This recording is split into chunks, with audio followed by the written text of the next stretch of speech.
blood stitched in my seat. Powder footprints falling off my feet. If the wind right, then we All right, what's up, everybody? Welcome to another installment of the Who Knows Ball Pod. I'm your host, AG. To the left of me, we got Molly Mall. To the left of Molly Moore, we got Trey, man. All right, y'all. So make sure, before we get started, you already know, like and subscribe to the pod. We keep bringing you this content every week.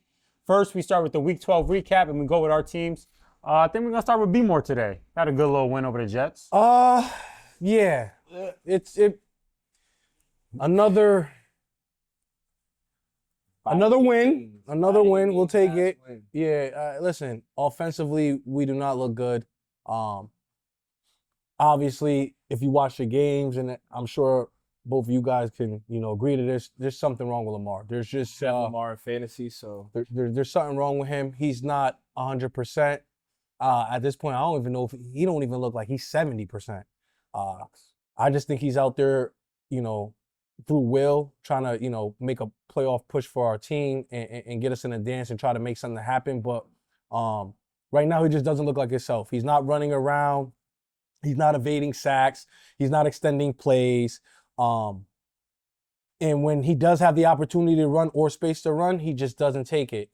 There was a couple plays that I saw that there was a lot of green grass where he could have took off and got 10, 15 yards, make that Lamar type play that he's always used to making. And for some strange reason, he's just not making anymore. He's kind of just, I think we know the reason. His hamstring hurt, his toes hurt, his ankle hurt. everything. So, but with that being said, I mean, we haven't played anybody really good or any threatening at all. So we're taking care of the bottom feeders as we should, as a team that we think that we are. My defense is playing lights out. Another game under 20 points. They got six straight games under 20 points. So I'm critical of Zach Orr, so I'm gonna say, hey, way to tighten the ship. Nah, I mean, you get shit going over there. We added a couple pieces, but for most part, same personnel. Your all-pro defensive tackle's gone for the year, and you're still able to stop and contain most offenses for the last couple of weeks, which is also a plus. And we're able to, score our 23, our 27, and get a dub. But overall, I'll take the W. I'm not too, it's one of those W's where you just look at it and you're like, damn, I don't really like it. And this was like the same last week. It was like, because not that I need anything flashy or pretty or I need anything spectacular. I just want to see consistency. I want to see execution, and we're not executing. The Jets held us to 3 points in the first half, almost scoreless. We scored at the end of the half. That's just unacceptable. They traded Sauce. They traded Quentin. They started Tyrod Taylor. So this game was a game where we kind of, you kind of beat up on them and you feel good about yourself. It's one of those games where you kind of, to get right. Yeah, get right. Just a recharge. All right, you put 35 on the board, 30 plus on the board, and you kind of blow these guys out, and everybody has a good day. But that wasn't the case. Lamar Jackson, another game under 200 yards passing. We had touchdowns. No touchdowns. We had drop touchdowns. We had drop passes. Our blocking offensive line, our guard play has just been horrendous. It's just very, very unfortunate that we're in this position where we haven't addressed the offensive line, and it's showing itself. And I think teams are going into it knowing that number 77, Falele, and number 72, Voorhees, we got to just, if we put anybody on them, we run a stun on them, the chances are they're going to mess up, they're going to let us through, and we have a chance to, ruin the play. So our offensive line play has been horrible. That's what I feel like has hindered us in trying to be explosive, trying to be consistent, trying to make, those plays that we're used to making. I'm used to scoring 30 plus points. I'm used to having, 30 plus yard touchdowns and all of this, and Derrick Henry breaking it off, and Lamar Jackson doing shit, running like Houdini, and then boom, touchdown, 40 yards on the field. So I wouldn't say it's concerning a bit. Hopefully, these boys get healthy down the line. But when you're winning, you're winning. So we'll take the dub.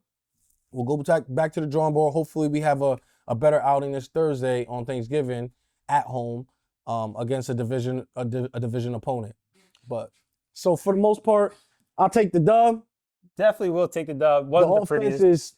is, but You think Lamar gonna make it though? Like, you think he gonna? If y'all do make the playoffs, like he's hurt as we saw in that graphic. yeah, He got all these different injuries. So you think he actually gonna last? Especially with your guard play, makes it even worse because you got defenders getting to him a lot faster. I mean, I think at this point he's just willing himself. He's just willing himself. I don't think, like I said, I don't even think he's 70%. I think he's 60, 65%. But I think that 60, 65% to him, he feels that, you know, he can go out there and make some things happen and put us in a position to win, which he has. You know, shout out to the defense. They've made the games where how our offense start, we don't really need, like, we can kind of BS around because the defense is being stout. And when we start going, so 3 points in the first half, then 20 points in the second half. So it took us a little while to get going, but, you know, tails of two halves you see right there. Now, if we add another 7 or another 10 in the first half, it's a different looking ball game. I don't see him taking this much of punishment. He can't take this punishment for that much more. He can't. He just can't do it for this upcoming game until we finish the season and into the playoffs, and expect him to be someone's. Look at your schedule real quick. See if you got some big name DTs you going up against. I mean, we got the Patriots coming up. We got Steelers. They got some DTs that can get past some guards. Divisional game coming up. So we got. I mean, listen. And you got the Packers. They're gonna be on. It's tough to deal with right now. Yeah. But you know, we're finding ways to win. He says to me that he's not hurt. Obviously, I think he's lying, just to cover up all the shit that we got going on with him. But shit, listen, if we're winning these games, and he says he's not hurt and he's able to go out there and do his thing, so. Go out there and do your thing, bro. Like, I don't understand. Like, take off. Like, if you're not hurt, then take the fuck off. I seen one play. He literally has the angle, and the only person that can stop him from getting to that angle is literally a defensive tackle. Yes. A play he takes 10 out of 10 times. He starts to run. He sees the defensive tackle going, pursuit him on the angle, and he, like, drifts back into the pocket. Yeah. You know? And it's just like, what the fuck is that? I'm not used to seeing it. A lot of our Ravens fans aren't used to seeing it. I follow a couple of different people on different platforms, and we're all saying the same thing. It's kind of apparent that something wrong with him. He need to figure something out. He need a cold tub, extra massages, whatever it may be, to get right, because we're gonna need him down the stretch. We got a couple of good opponents coming up, and then we got 4 more division games. So our last 6 games is 4 division games, and then Packers, New England. So we'll see where we're at. Yeah. Hopefully he gets better. Big He games. missed practice yesterday with a couple other guys. He made it back to practice today. So that's just where we're at, man. It's been a long season, man. It's tough. It's starting off 1-5. Your quarterback gets hurt, and then you rally for 5 straight. And then you're winning the games, and your quarterback is really, like, not the reason you're winning the game. So The old Baltimore yeah, defense. yeah. But Joe, even Joe was able to make a little something shake. In January. So we got to clean some stuff up. Mark Andrews had a touchdown that he dropped through his hands. Yeah. He has to be better. He's been better, but he has to just be better all the time. Like, I expect him to make those type of plays. It's routine. It hits your belly, catch the ball. So we got some things to clean up. We'll see Thursday what's the showing. We'll see if Lamar goes another game. 2 games, no touchdowns. This is the first time in his career. I think it was the first time in his career last week where he had 2 turnovers, no touchdowns. Yeah. So this is unfamiliar territory for him. He don't do this. This is why everybody thinks something wrong with him. Like, what you don't score no more, bro, and you turn the ball over? Or this game, you put up 100 and something yards passing, 153. 1 sack, which is good, but no touchdowns. Derrick Henry, 21 carries, 64 yards, but 3 yards a carry. That's just not. Yeah, the longest was 17 That's yards. just not going to get it done against good quality opponents. And I figured I really went into this game hoping that we had a better outing and we showed who we really could be. But unfortunately, I got to wait another week, and we are where we are. But it's a W, and we're 6-5. We're leading the division. 5 weeks ago, I was just 1-5.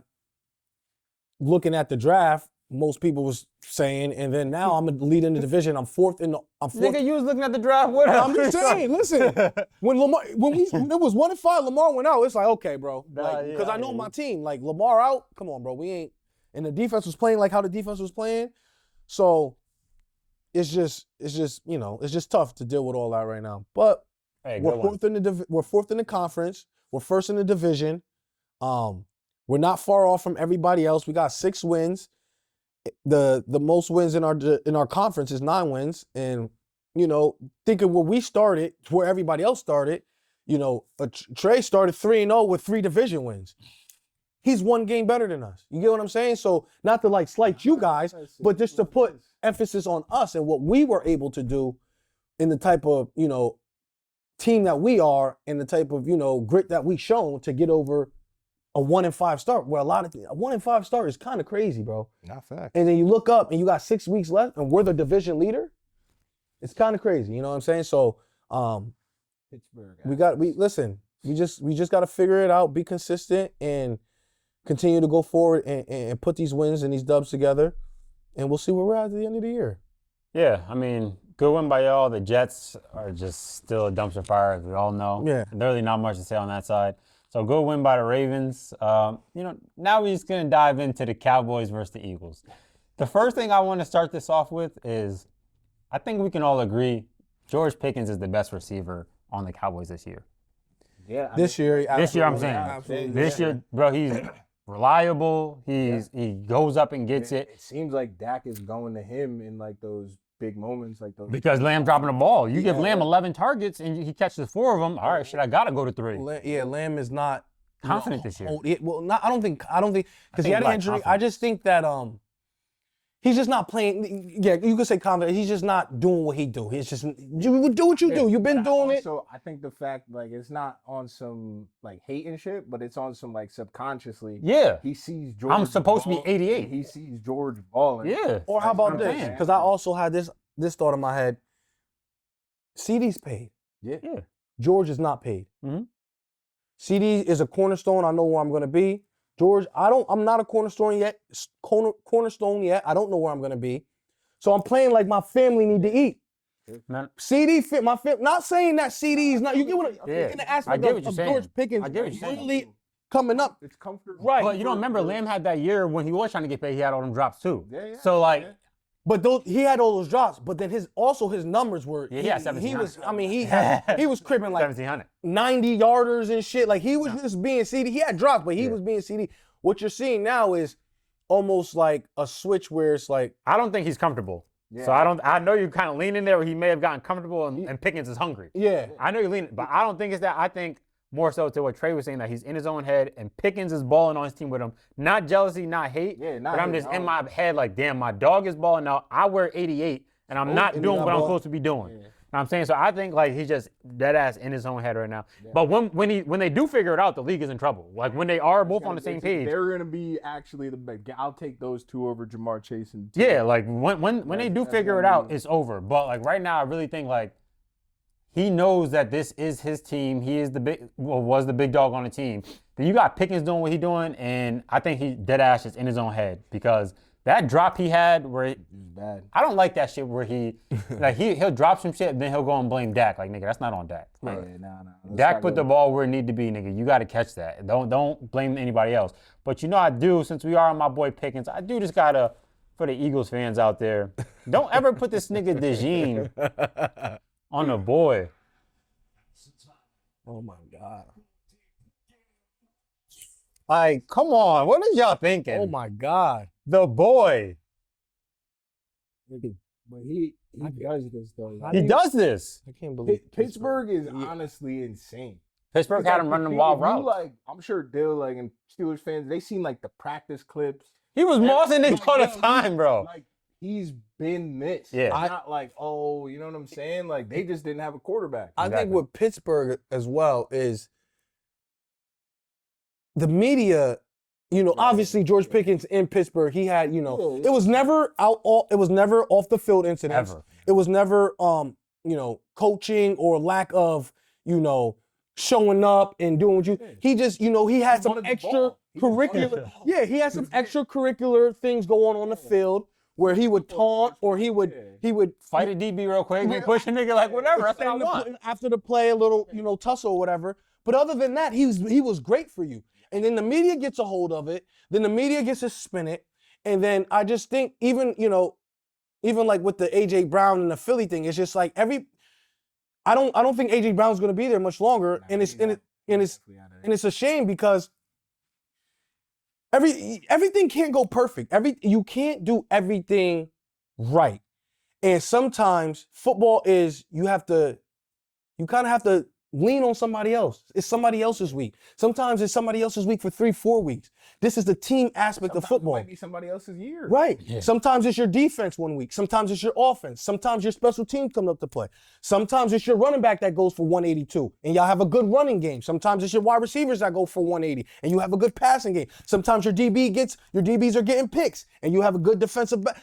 So it's just so many things. And I just feel like the fact that Pittsburgh thought that they could get rid of Pickens and then bring in DK and then think that they were correct in that. Right. They could have paid DK the money. I mean, Pickens the money that they gave DK. He would have stayed there. I just don't understand it. He's never been brought in a capable quarterback. Yeah. So like, or why not keep Pickens on the same you gave Pickens up to Dallas to do what on the same contract though. Like he on that same contract. He could be doing this over there, but management up front, people in your head, you think you're better. George Pickens is a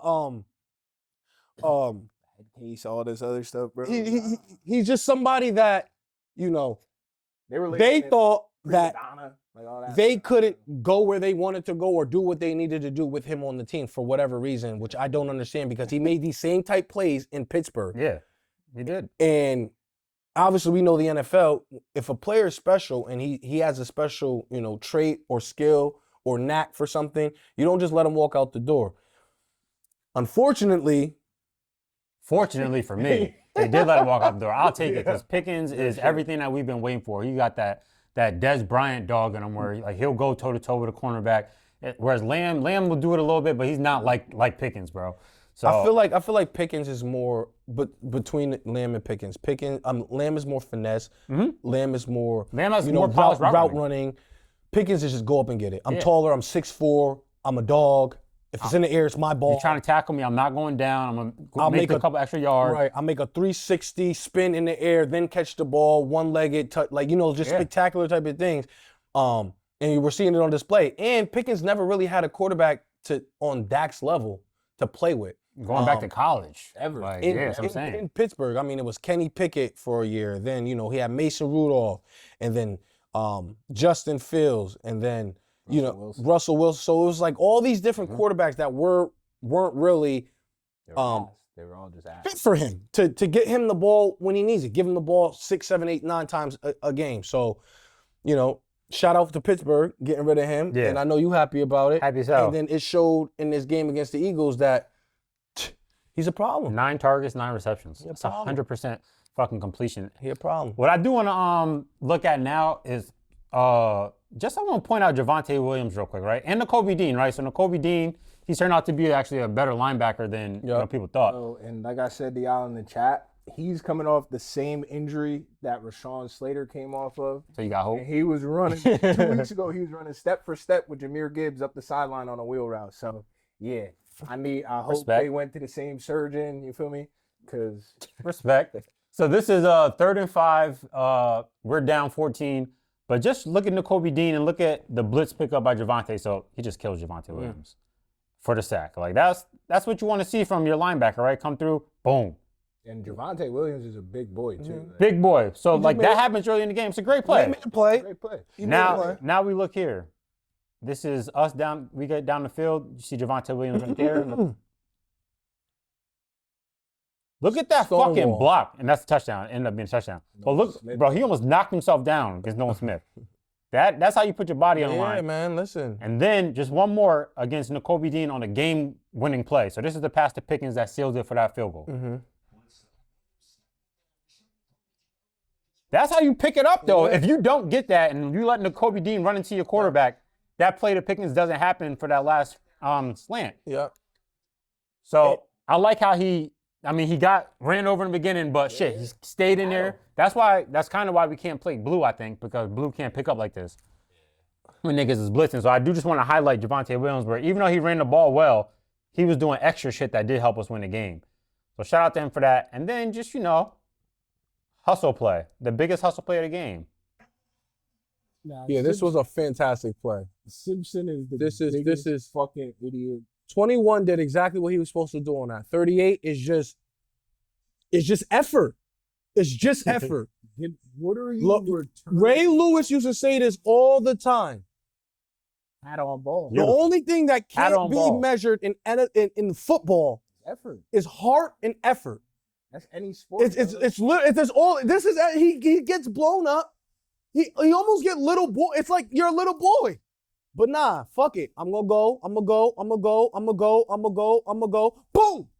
And then my long snapper picked it up. Good shit for running all the way down the field, baby. That's all. Listen, this is all you want from your ball club. It's a good team ball right there. Not saying that, if he goes down there and makes a tackle that it's the same, result. Yeah. But to go down there and just put yourself in position to make listen, anybody in the NFL, you get pushed out, you're slow getting up, damn, he got me. You probably jog to the play, have somebody else. You see it all the time. You get out the play, hopefully somebody else makes a play. And for him to keep going, man, it just shows effort, and you love to see it. I don't like to see this, though. It's 21-21. We giving the ball to our star receiver. I need you to make this catch. You see the pressure, so Dak can't have no... But, he gets that shit around Nolan Smith's hand, bro. And that's a dot to Lamb right in the belly. That's such a tight window throw. You got to catch that for your quarterback. You got to make a play for your quarterback. CD's bugging, but at the same time, he was right. Because, if Dak put that on, nigga, did you not see the pressure? Not fact. He's not right. No, he definitely not right, bro. There's pressure literally right there. I get it as a wide receiver. You want it, but I'm thinking of... You're the wide receiver. I'm the quarterback. Yeah, I got 300 pounders in my face. I got a defensive. I got a DN who drop back into coverage, who out of his right hand over. I got to put the ball somewhere, and I just put it on you. I just put it on you. I don't need you to get up and tell me you should have had it this way. You should have had it this way. Well, then let me go to my lineman and say you should have blocked. You should have blocked. Yeah, I'm with y'all, but. Lamb was not right there. I'm not saying he's right, yeah. But at the same time, I Bro, look how quickly he beat. If Dak had more time, I would hear it. Look how quickly he beat the tackle, bro. That's right after the snap. He's just looking left. He's looking left because he started at Pickens. That's the way the play is designed. Yeah. And our tackle gets beat, so you got to get that shit off fast. And he gets it right where a star wide receiver should catch the fucking ball. That's a good ball. That's a good ball for sure. But hit him dead in the chest. Yeah, but I do think Lamb, that you're going to get it together. You're a star. You were 88, 1,700 yards last year. Shit doesn't just disappear overnight. I think it's in your head right now. But that's a great comeback by us. 21-point comeback. Your biggest comeback, I think in history. Yeah, it might be in franchise history. That was the Eagles. I think they were 5-0. We're in their Kelly Greens. They haven't wore these on the road in 30 years or whatever. So they really brought all they could to this game, their shit. And this is a great comeback. I do want to say, thumbs down to Brian Schottenheimer. Some of that play calling, you don't have to go for it every fourth down, bro. Kick a field goal, take the points. Also, are you able to challenge a flag if? Because one time they did a punt, we ran into the punter, but we touched the ball first. Are you able to challenge it? I don't think so. I don't think that's a challenge. I don't think you can challenge that play. I think that's one play that they got to review upstairs and just get it right. It's wild because on the playback they're saying oh yeah, he did tip it, and then they don't overturn that. and then that leads to a Philly touchdown. So I thought that he could have challenged that, but if he couldn't, then you don't get a thumbs down on that. But you got to stop being so aggressive all the time, baby boy. Like, take the 3. It's fine. But all in all, that's a great game played. Our defense held Saquon to, I think, 10 yards, which is great. Last week we held Genty to 6 yards, so I'm definitely happy with what I'm seeing. Quinnen Williams, you can already see the difference with him on our defensive line, how we're looking. So I love what I saw. Other side of the ball, A.J. Brown got going. Devontae Smith got going, but they didn't keep going to them in the second half. Hurts actually played a pretty good game. He threw until the like second half. Yeah, he threw for like 300, had 2 rushing touchdowns, a couple yards on the ground too. Like, I mean, listen, it's just one of those division games Mm-hmm.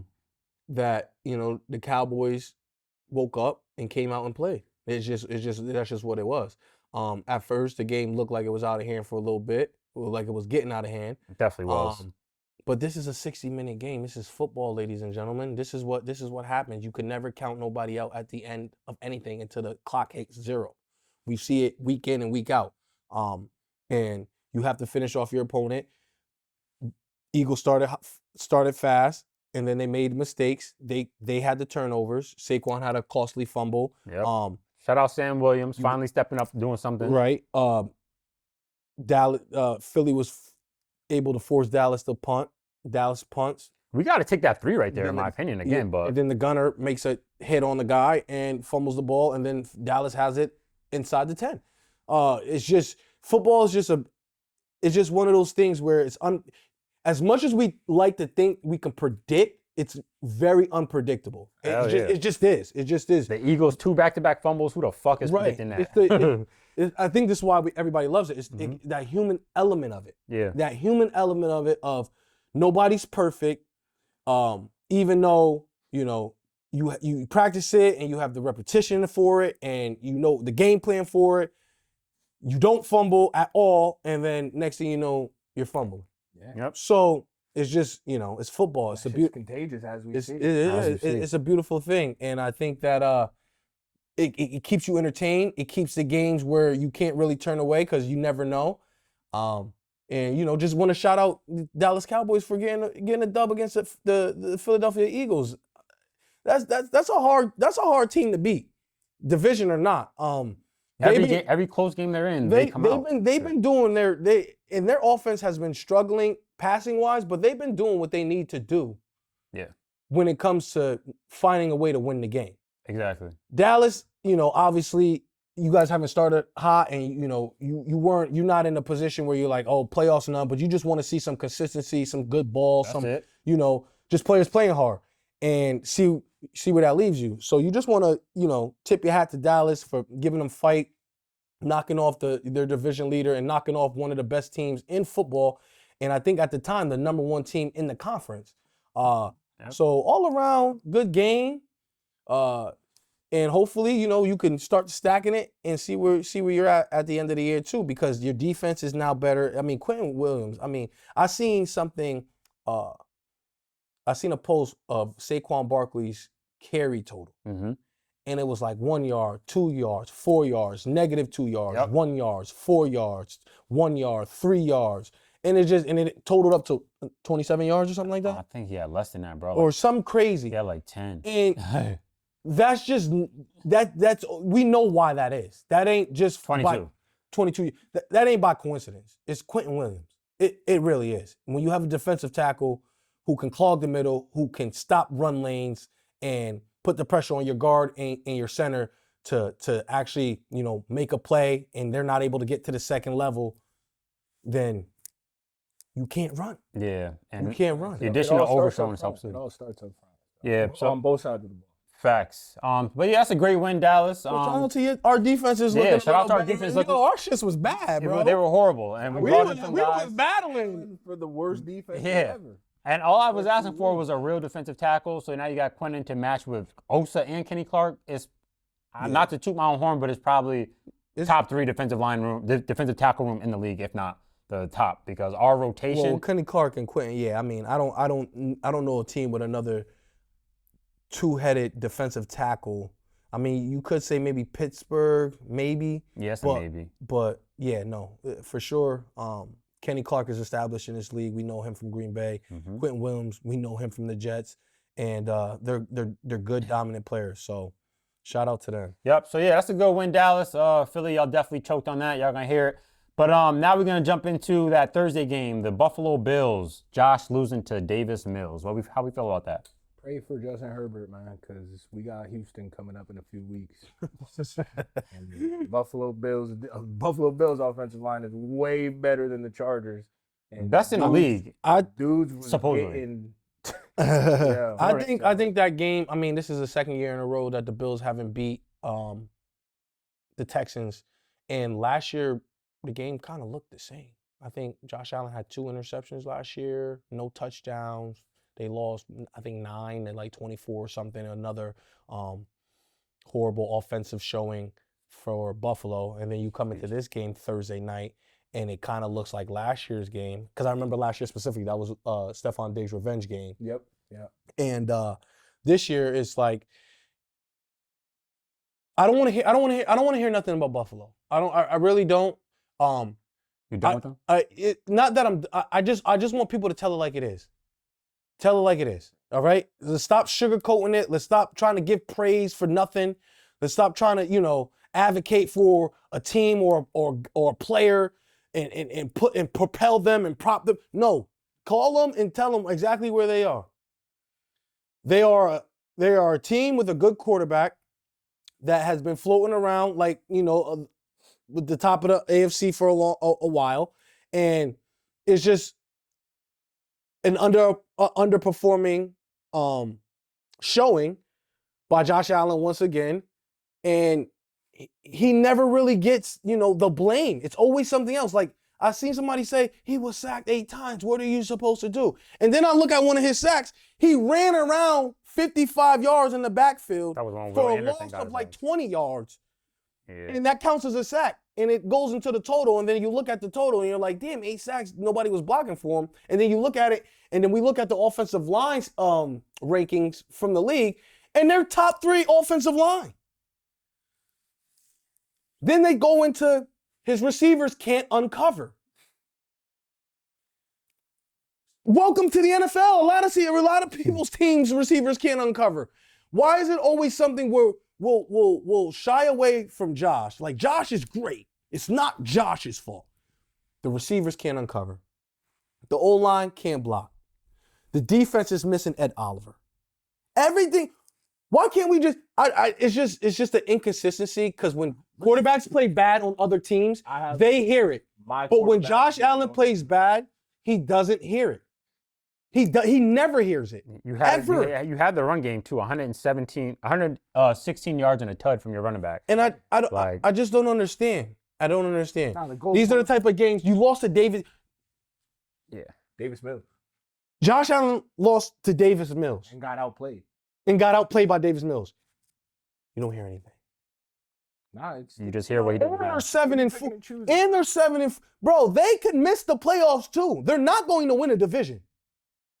That part is apparent. They're not catching the Patriots. The Patriots are the sole owner of the NFL with 10 wins. They're the first team to 10 wins.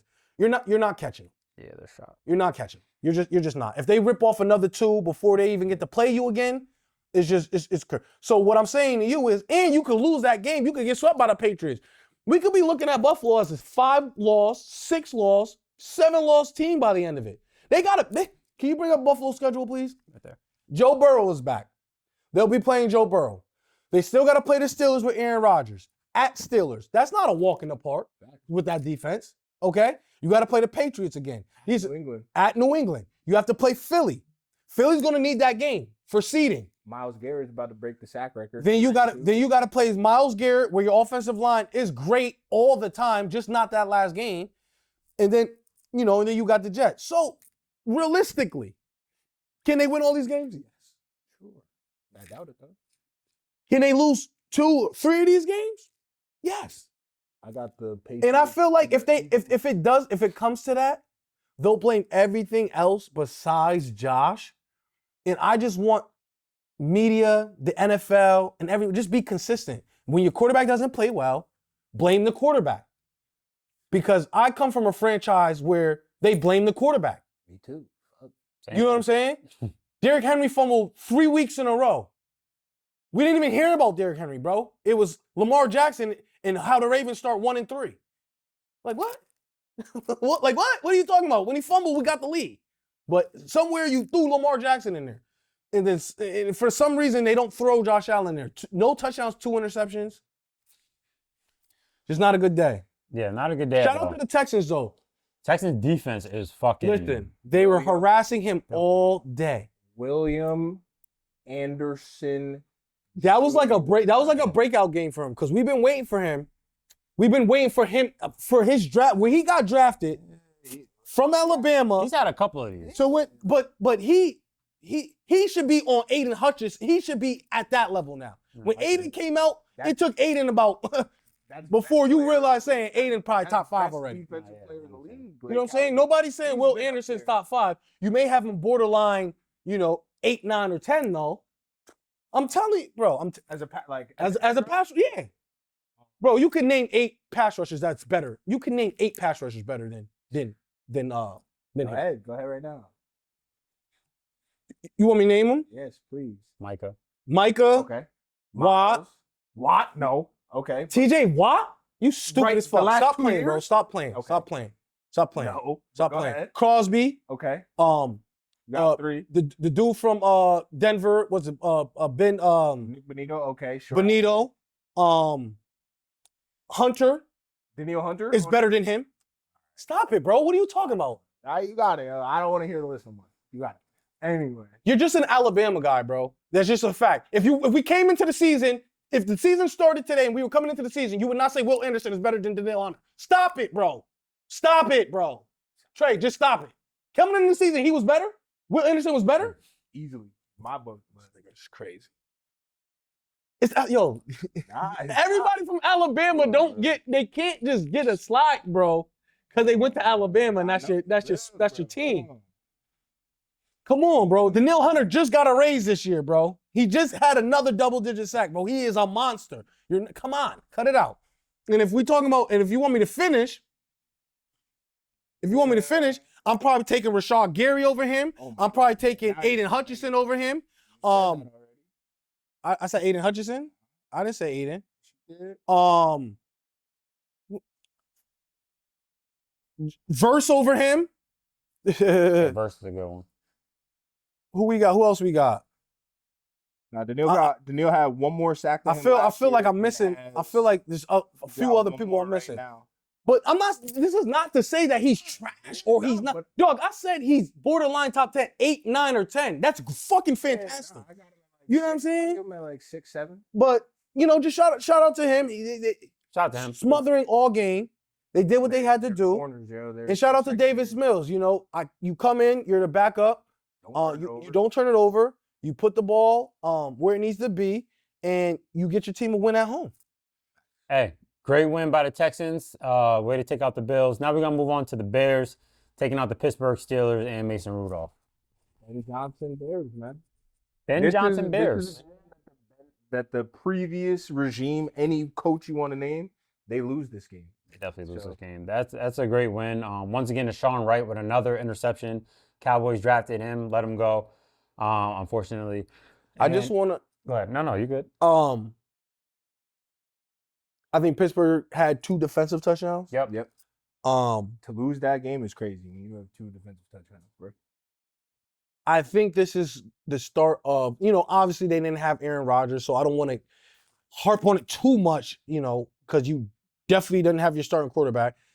But it's starting the Pittsburgh Steelers signs are showing. DK Metcalf is not a factor on that offense. I don't even think they have a factor on that offense. I don't even know who they can rely on, who they can give the ball to go make a real play. I mean, Jalen Warren is probably the best playmaker.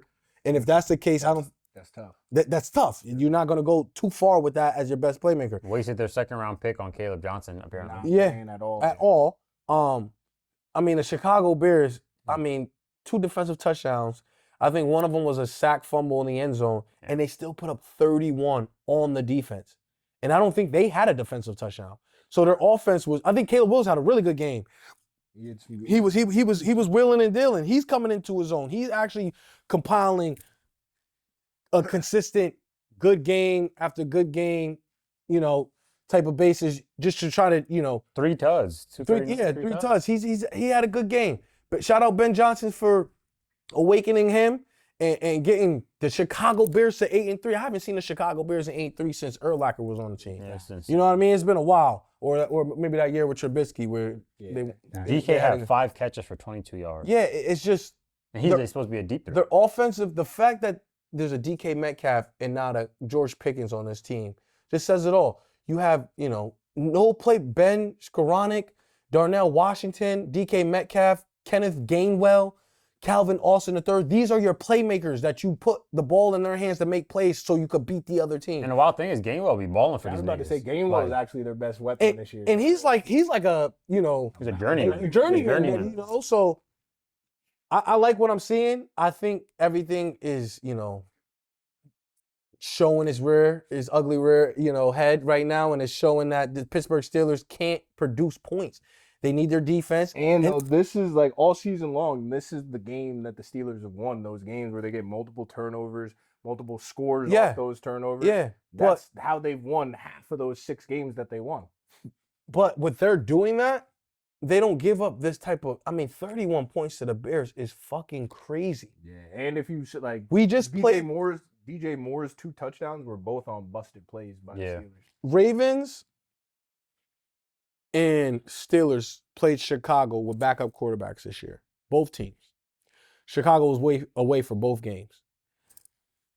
They ain't scoring no 31 points. And you seen how Orr was. And we don't have, our defense. Pittsburgh, for the defensive side, they're healthy. They got everybody. They got both their ends. They got their linebackers. They got their corners. They got everybody, and they're just not able to stop anyone. I think this is another. I don't know how many games they've played where they've given up 25 plus. Maybe all their losses that they've given up these type of points. I remember they played you guys a couple weeks ago. They gave up another one. So I like what I'm seeing. Is the Tomlin era done? I think it has to be, bro. Because that lemon looks like it's. I want to say I want to say it's done. But I also want to say that Tomlin hasn't. He's under. I always tell this, and I say, I always say this. He's underachieved with the triple Bs. Yeah, he did. He just fucking did. And that he fucking did. Been... He just did. Mm-hmm. And then you got Ben when he was old, and you went 11-0, and then you kind of fell off the map, and then you never had a quarterback. So everything, so from that to now, when you haven't had a quarterback, is just everything piling on. Now they're looking at it like, should we go? Because I feel like if Pittsburgh had a quarterback, they would be a top team because they're just ran well, they draft well, and when they've had a good quarterback, they've always been a good top team. Pittsburgh in the early Ben Roethlisberger stages, they were always good. They was always formidable, and you always had to play them tough. But when you when you throw in different quarterbacks like your Cleveland Browns, I don't think that they've drafted well the last few years, like completely. They offensively both sides. They hit on a player here and there, you know what I'm saying, on both sides of the ball. But like draft wise, 6 picks, 7 picks worth of a class. Their classes, they've had 1 to 2 guys per class in the last 4 years that's like still on the roster. I think playing like meaningful snaps. I think you have to say that the Tomlin era is over, bro. And but my thing with the Tomlin era is he's supposed to be a defensive guy. Yeah. So like this season in particular, I can't recall like what their defense was looking like last year, but this season in particular, like if my head coach is a defensive guy and we're going out there giving up 31 when we get 2 takeaways with scores. No, I hear you. I hear you. I hear you. Listen. And I hear you because they definitely haven't had a quarterback since Big Ben left. I think everybody needs a fresh start sometimes. And I think you might be right. No playoff win since 2017. Yeah, that's a long time. It's coming. And their losses be fucking. Those are blowouts. Blowouts, yo, like. And for a defensive head coach, bad, yo, like really bad. So yeah, listen. I think he has a really good relationship with the ownership. I think I think they trust him. And I think I think they because I feel like it's not all his fault. Oh yeah, I don't think it's all his fault for sure. All his When I say Tomlin's era is done, I don't say it's all his fault, but I'm just saying it's been multiple regimes of quarterbacks, multiple years, multiple Kind of coordinators. the same thing. It's the same thing over every. and over. He keeps hiring bum ass. Yeah, he keeps hiring OCs, horrible bro, like, OCs. bad. From Matt Canada to Art Smith. Art Smith is kind of horrible. These are not the Matt guys. Canada was one of the worst we have all seen, bro. Yeah. Like bad. Yo, Arthur Smith is one of the worst we've all seen. And that's you follow that up with from Matt Canada, bro. Like, I've seen enough. That's why Go to I'm like, college. Go I get think one it of might these be young over. boys in college. Bro. I mean, we had to go to college. I mean, listen, I know you don't like getting John Harbaugh no credit. We went to go get Mike McDonald. Yeah. You know, who the fuck is that? Jesse Minter. We went to go get Todd Monken from Georgia. Mhm. So at least we're innovative in a sense where it's like we're not gonna go get these old or like John, you know, and John he'll go to the collegiate level and go grab somebody real quick if they got a good resume and they got some good shit on tape. Definitely salute to John for doing that You know what I because mean? he has to because he can't be innovative. Nigga. He can't do shit, so he has to go steal some young mind to come in here and bring in some new blood. But And you that's gotta, it's like running a company. yeah, I get it. You gotta know the right I gotta hire the right employees so the company runs well. Definitely, And but I that's- also want my that's what CEO my to know also what the fuck to do and not His just special strengths and teams. Yeah, because all this guy knows is special teams and how to look dumb on the sideline. Nah, I it's don't like that shit. In his game situation, coaching, when he throws challenge flags for like really silly plays that shouldn't be challenged, or he'll use a timeout or won't you like he does bonehead things like that. Yeah. But And it also holds you back because you don't promote a Mike McDonald. yeah, you're right. You're know right. what I'm saying? I It's definitely agree with that. But I feel like, you know, with us in Pittsburgh and the ownerships, old school. Yeah, it's just very an old school. I think they are comfortable. I think they know the pedigree of coach that they have. But I think They the game think- has changed. Yeah, it's not- changed. That's what I'm saying. Like with But Greg. we've adapted more than NFL is- Pittsburgh. the Definitely NFL adapted in more than them. 2000 In the 2000, from like 07 to fucking 2014, that 7-year, 8-year window, that NFL and this NFL, two totally different NFL. Different. bro. Different. But yeah, that's a bad loss for the Steelers. I think letting y'all take the division now. That's definitely a horrible loss. But shout out to the Bears. You guys are leading the NFC North. No one saw that coming. So shout out to y'all. And now we're gonna move on to the Patriots beating the Bengals. Wasn't It's another. But it's another good win for Donald and them, bro. Like they were down. They were turned. it was Drake looking May ugly. I think they were down what 10 0 10 or 13. Yeah, maybe It was 13, something. 10-0. But Drake May, a couple turnovers again. One of them was a pick six, I believe. Yeah, Geno Stone. Took that shit to the crib. So And dudes battled. So listen, shout out to New England for Yeah, getting the bro. W on the road, because a W on the road is always a good W. Mhm. But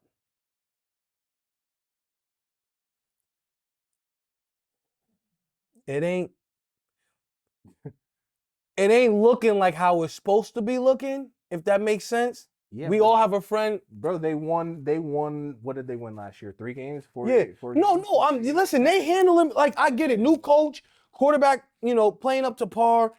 Y'all boys playing lights out. Y'all, I think they're number one in the NFL in win streak. I think that's like their 8th win in a row or something like that. Something Ninth. crazy. 9th win in a Yep. row. And they're playing who's on their schedule and they're handling business. Yeah. To me, the only thing I would say, if I had a negative to say about the Patriots, One pick for Drake, my fault. it maybe it's the maturity of the team. I'm not too scared of the Patriots because of Drake May, and not that Drake May's not a good quarterback or that he can't win you the game. I just don't think that he has the experience enough to where, you know, he won't make boneheaded throws. He won't turn the ball over. I mean, I think this may be his 2nd or 3rd game in a row he's turned the ball over. And when we get into the playoffs, you can't turn the ball over. Facts. But he has. Listen, I never want to crucify anybody for a win, because a win is a win on the road is always a good win. I just like what I'm seeing is like, okay, the defense is really good.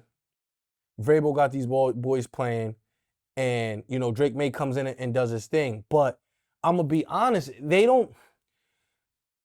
We play New England, and they could beat us. I'm not saying they're they not like some good. They're not a good team. They just for some reason they don't scare me. Nah, As a number one seed, when you look at a number one seed, it's like when I look at the Rams, they scare me. Yeah, but like They scare. You know what I'm saying? It's just they scare, and you're like, why do they scare you more? And then you know what I say? Matthew Stafford. But that's why. You know what I'm saying? So you don't get scared when you hear Drake May, the way I'm saying. Not yet. Not yet. Yeah, I hear you. Not yet. That's why it can turn into that. Year for us is just like it breaks my fucking heart, bro. Because right now it's wide open. Wide open, bro. And like, we're no 1-5, and no everybody is so crazy. Nobody's heart, bro. Now on the NFC side, you look at that some shit's teams scary. and you're like, no shit. The NFC side is a mess right now. You look at the NFC West. Forget the whole NFC. You look at the NFC West, you're like, damn, bro. These three of these teams and like the 49ers are going through what they're going through with injuries and all that, and you still look at them like, damn. Well, Brock Purdy giving that shit up. Let's be honest about the 49ers coming into the season. Even though they had injuries, and it's hard to win in the NFL. They've had the easiest schedule coming into the season. Yeah. They were I forgot what the projected win was. They were projected to win like 11 or 12 games. Yeah. So, I mean, they've been fortunate to throw in, and Mac Jones, that's their backup. But that's a first-round quarterback as your backup. Who else has first-round type talent as your backup? You know what I'm saying? Then we Trey Lance.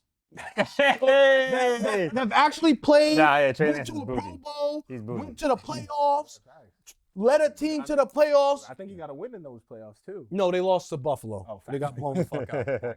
But yeah. when you say it like that with the injuries, it's like, yeah, I understand, but they had an easy schedule. Their backup quarterback is probably better than their starting quarterback.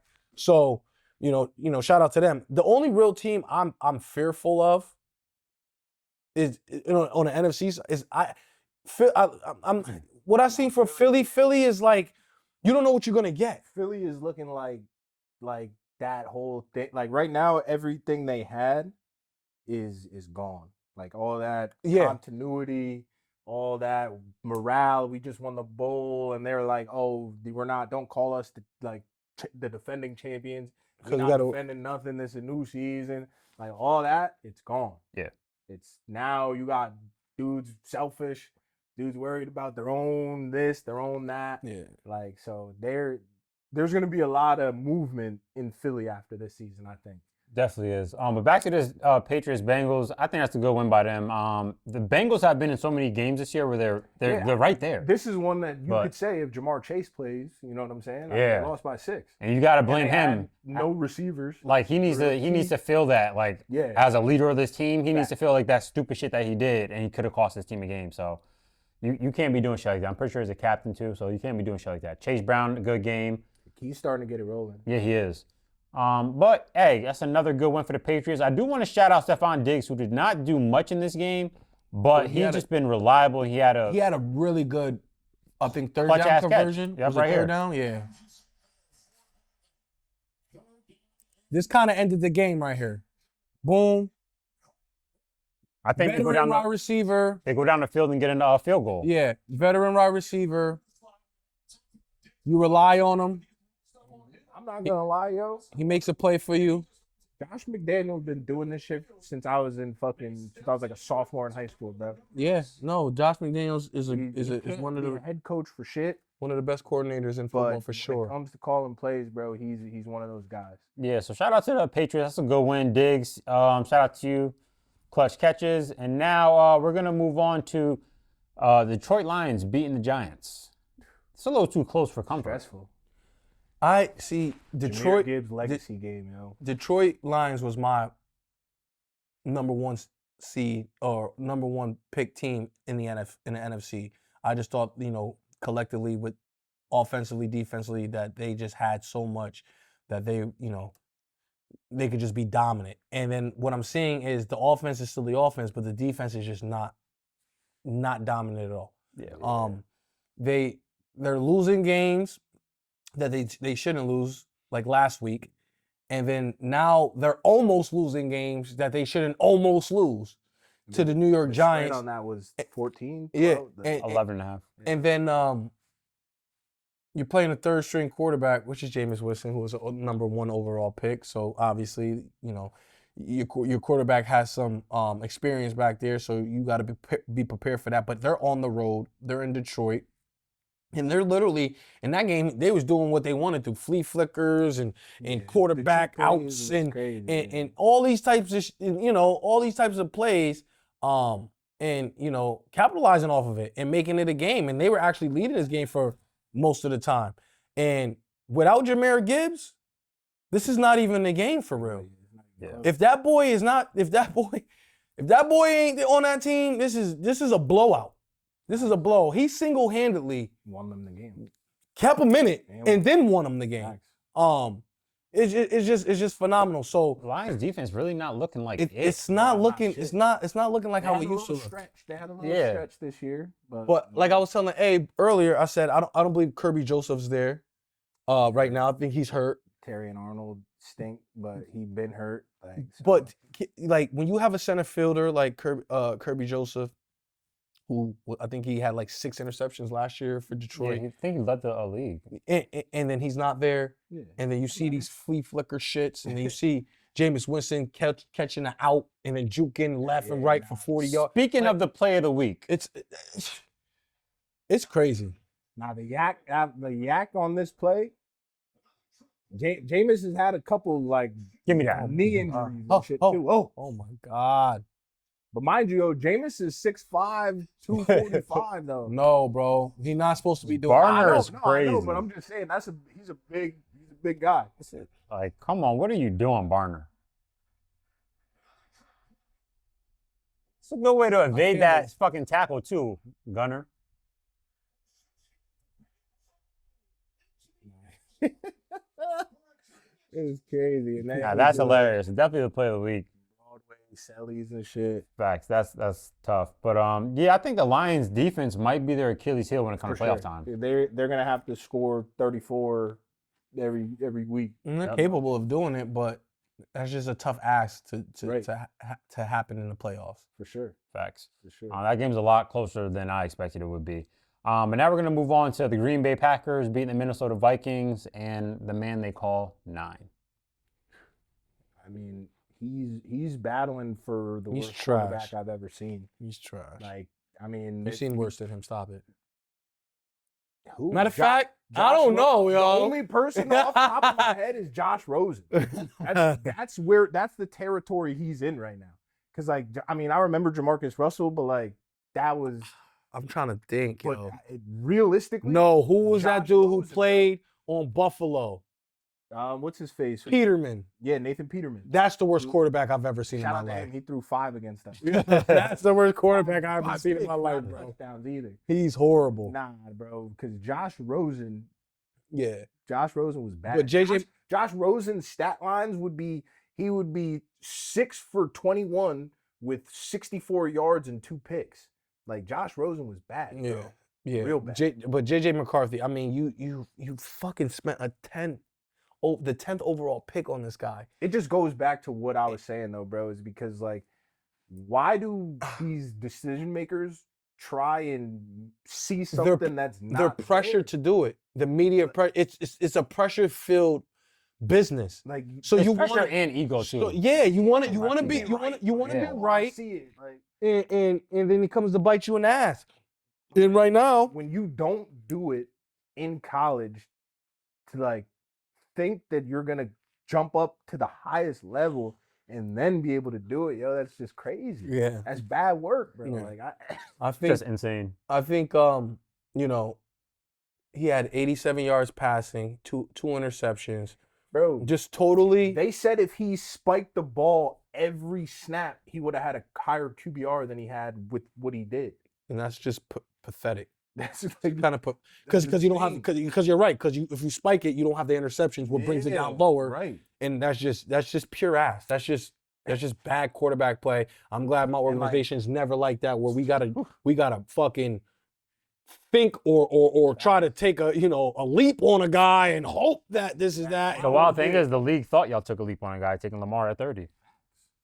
Not me, because a bunch of people passed on it. They thought he didn't have it. But the thing about Lamar was, and the thing about us picking him was, we traded back into the first, and we're smart because when you trade back into the first, you get that fifth round option. I mean, the 5th-year option, and then what he showed in college, the talent and potential and just the raw athleticism. Way different. It's like if we can get him in our room and he does half of it, then we can have something. But obviously he's progressed, he got better, and he was 2-time MVP, and the reach that we took at the end of the first round by giving up a 2nd-round pick to the Eagles was a steal. Matter of fact, one of the best steals in NFL history, if we're looking at it. In the last, 8 years that he's been in the league. But hey, when you advocate a fucking top 10 pick, you better be right. Oh yeah, you better. You better be fucking right. 1,000%. It better be no doubt in your mind that this is the guy. This is the person who's gonna, propel and excel and be everything that we need to be with this draft pick. Or don't pick him at 10 or 9 or 7 or 6 or 4 or top. Don't. Everything else. I mean, listen. I feel like once you get past 15, 16, 17, from the back half of the first round to the top half of the second round is a collecting of players that can go at any time. At any time. It could be first round. Right. Like if you look at, the early on in the second round of this past draft, 3, 4, 5, 6 of those guys could have went in the first round. Yeah.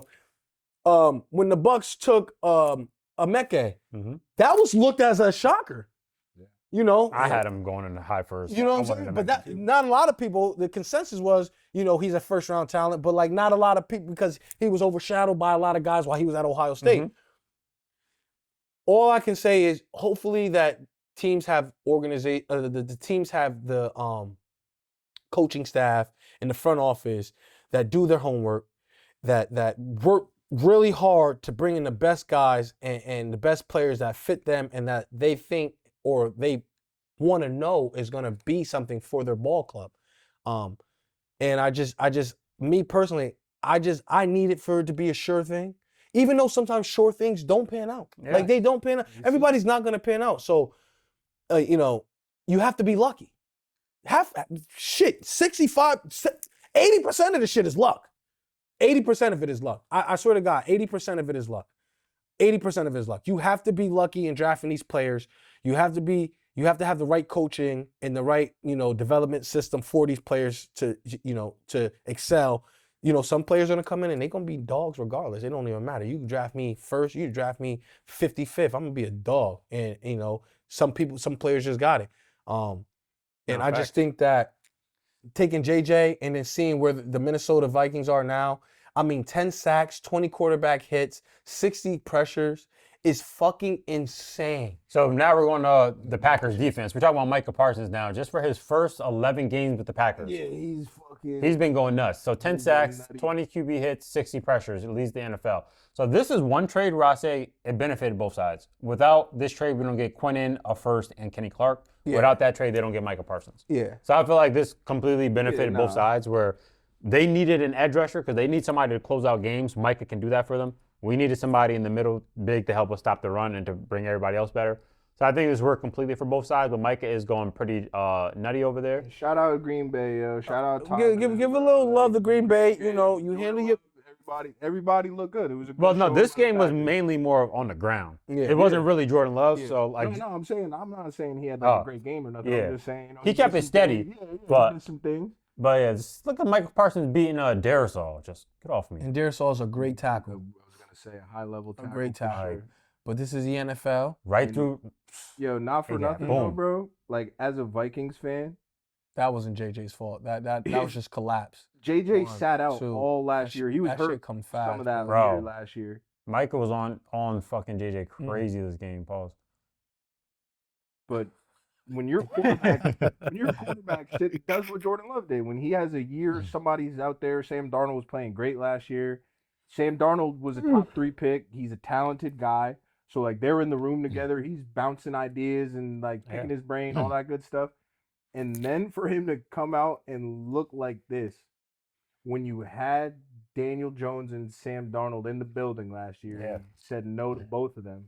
Like I just know as a Vikings fan, you have to be sick, bro. When it comes to the NFL, right, A and Trey, we don't see it, right? We don't see the practice periods. We don't see the mini camps. We don't see the off-season workouts. We don't see the short and t-shirt workout throws. We don't see the first team reps. We don't see the second team reps. We don't see, the but the coaches and the staff do. So they seen this. And said, let's go. And I've played football. You've played football. You've played football. You know who like ass. Not saying that we were great or anything, but like we know who ass, bro, and we know who the nicer quarterback for the team. You know what I'm saying? Like, and the fact that you have this, and you have the Kevin O'Connell, and you have all these talent, you have all these quarterbacks in your stable, and maybe I think honestly, maybe it's the GM, maybe it's the front office. I think that it was. They selected. Shit came from the top. But I also this is like with the 49ers with Trey Lance versus Mac Jones, where John Lynch and them wanted Trey Lance, Kyle Shanahan wanted Mac Jones. And I don't feel that. I think Kevin O'Connell has some say.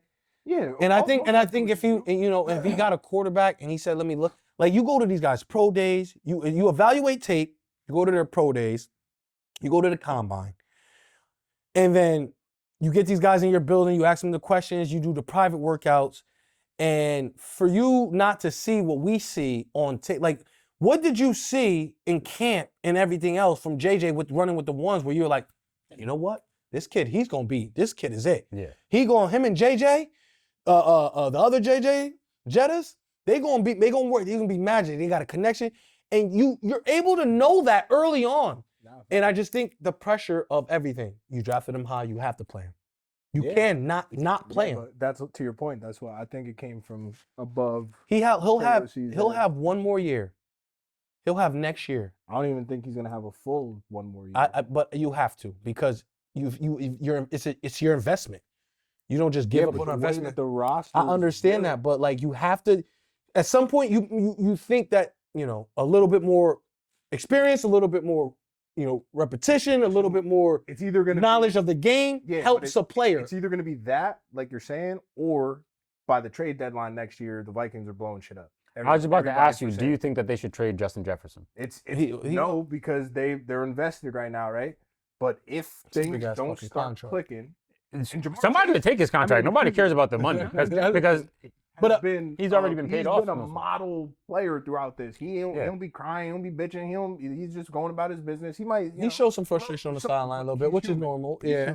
But like, imagine if AJ, you feel me? Imagine if some dudes were in this situation. I would entertain trading Justin Jefferson because we're empty now. He's got till about halfway till the trade deadline next year. Because if they're going into the trade deadline with 2-3 wins next year, they're about to blow this shit up. And you might as well. You can get assets for him. Like this is the time. Like, they have a bunch of players who need to get assets for. This is the time. That's what I'm like. They have a I'll take them contending roster. Y'all don't do that. They're just a quarterback away. Y'all don't take wide receivers in their prime. What you mean? Yeah, fact. We trade up Mark and Andrews, Bateman. Yeah, 10 years to see that nigga. We pair Jettas with Flowers and we all set. Yeah. On another note, we do want to shout out to Emmanuel Wilson. When you lose a top 5 to 7 running back, I mean, it's hard to step in and fill a role, but 30 touches, 125 scrimmage yards, 2 tuds, 26.5 PPR points. How you just ran him over? Just next man up mentality. Exactly. Nice. It's nice when your organization has that within you. You know what I'm saying? Like actual next man up. I mean, I think every organization has it. I think it's just the confidence of the player. Some organizations, when the backups come in, they stink. Well, this guy could stink, but he's on a good team. But we don't know he played well. We have situations where Jonathan Gray on the Patriots years ago, 3 touchdowns, he looked like something else. What happened to him? You know what I'm saying? Like and he was next man up too. You know what I mean? Yeah, but that's what I'm saying is it's all organizational. That's what I'm saying is like, sure, Jonathan Gray goes to the fucking Browns or whatever and stink. Oh, I thought he was with the Patriots. That's what I'm saying. Do you guys think that they should Emmanuel share the Wilson was with workload Packers. more now? Like, cause they Jacobs gets so much of the workload. So do you guys think that they should share it now more? Because Wilson showed he's capable. He's definitely gonna get some more because his knee. They said that like his knee is gonna be a lingering thing. Yeah. Where like he could have played this week, but he was looking big picture down the road. So he gave. I definitely think they should share it. If they think his injury is gonna, stop or I think fuck he's with gonna his be more performance, committee. you're gonna have to do it by committee because it's just you got 6 games left in the season and then 4 games to get to where you want to get to, so that's another 10 games and you kind of need your running back for those games. And you're getting this type of production, like you're definitely gonna listen. You know what I'm saying?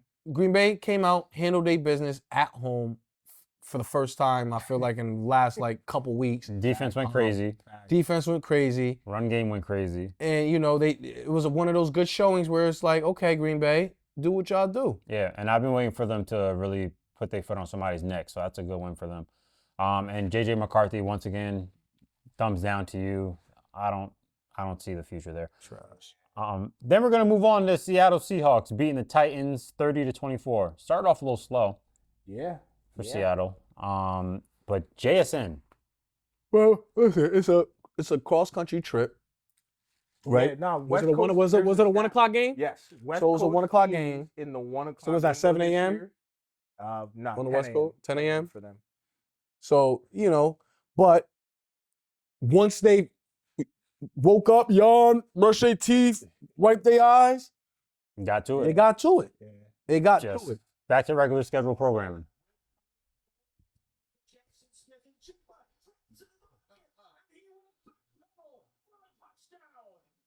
Sam Darnold, man, just unbelievable. Yeah, unbelievable how far he's come, and what he's able to do with this Seattle Seahawks team. Because it's just we said it on this show before, bro. Competence. You get around competent organization, competent coordinators. This is what happens. But you also need confidence. He's a top 3 talent. He's a top 3 pick. So that wasn't for no reason. It's not like he was like, oh, we gotta take him just because he's a quarterback coming out in this class. No, he was a guy that people were like, yo, this dude could be one of them. You guys think he's gonna beat Calvin Johnson's record? I'm not sure, because they be taking the foot off the gas with him in particular, not necessarily with the offense, but they'll JSN in the first half, 8 catches for $130, and then he'll get the ball maybe 1 or 2 more times. Yeah. It's possible. It's possible. possible. Obviously, they play more games than they played before, right? And he's the focal point of the offense. Sam Darnold loves giving the ball to, rightfully so. He's a playmaker. So there's a good chance he can flirt with it. He can definitely flirt with it. Break it. I wouldn't say that right now, but listen, he has another 2-3 games where it looked like it's gonna be shattered. Then we're having a different conversation. Definitely are. I am just going to throw in some Cam Ward propaganda that I've seen on Twitter. He's been throwing dots this season. Too bad his team sucks. That's just look at these dots, bro. Lose faith in him. Do not lose faith in this kid, Cam Ward, bro, because It's a good ball. bro, he don't got nobody out there, bro. But he's got a fucking. He doesn't have any protection, and he doesn't look have at any his weapons, bro. drop backs. Look how calm and cool this shit is. Look, this shit just all right, go get it out there. That's a big Across boy the throw. field, That's bro. a big boy throw. That right is there. insane. That's Look, like a Josh. sit. Look at his pocket. Justin Herbert, that's Is his that's a big offensive boy line throw, good? bro. Hell no, they're not good. No, he's the most sacked quarterback in the league. Oh, because those first couple of clips look like, you know what I mean? He was That sitting just shows you when he does have a pocket, he's gonna make it. He's gonna make it happen. Yeah. That's what I'm saying. He is the guy in Tennessee. Will Anderson, look at your boy. No cap, bro. The Falcons need to trade for him and figure out a way to get him with Drake London and those. Nigga, boys. the Titans are not trading him right now. This dude. Just across the field, making these type of throws is insane. So what do you guys think? You guys think because the Titans gonna have a high ass draft They're pick? probably about to have back-to-back ones. Do you think they go wide receiver? No, you can't go wide receiver at 1. Why? I would trade back to like 7 and go pick the top wide receiver. If Jeremiah Smith was coming out, you wouldn't take Jeremiah Smith at 1? No. You're crazy. No. You're fucking nuts. Listen. You're nuts. But yeah, that's it. He is as close as Jamar, a mixture, but he is. Listen, I would. He's I good. If I needed a wide, if I was a quarterback, if I had a rookie quarterback, I would. Special. I'll even say, but to 1 overall, bro, that's not a wide receiver. Why wide receiver can't go 1 overall like Braylon Edwards? I mean, Keyshawn Johnson. It's just not it. Just beautiful football. So who would you select Poor first kid. out of all the players if you had a selection? Coming out right Yeah. now. Don't look at your team and your personnel or what you need. Just Like if I can have the best player out of the out of college right now on the Chargers right now, who would it be? Not quarterback. I'd probably have to go with the other kid from Ohio State. Reese? Yeah, Arvell Reese, probably.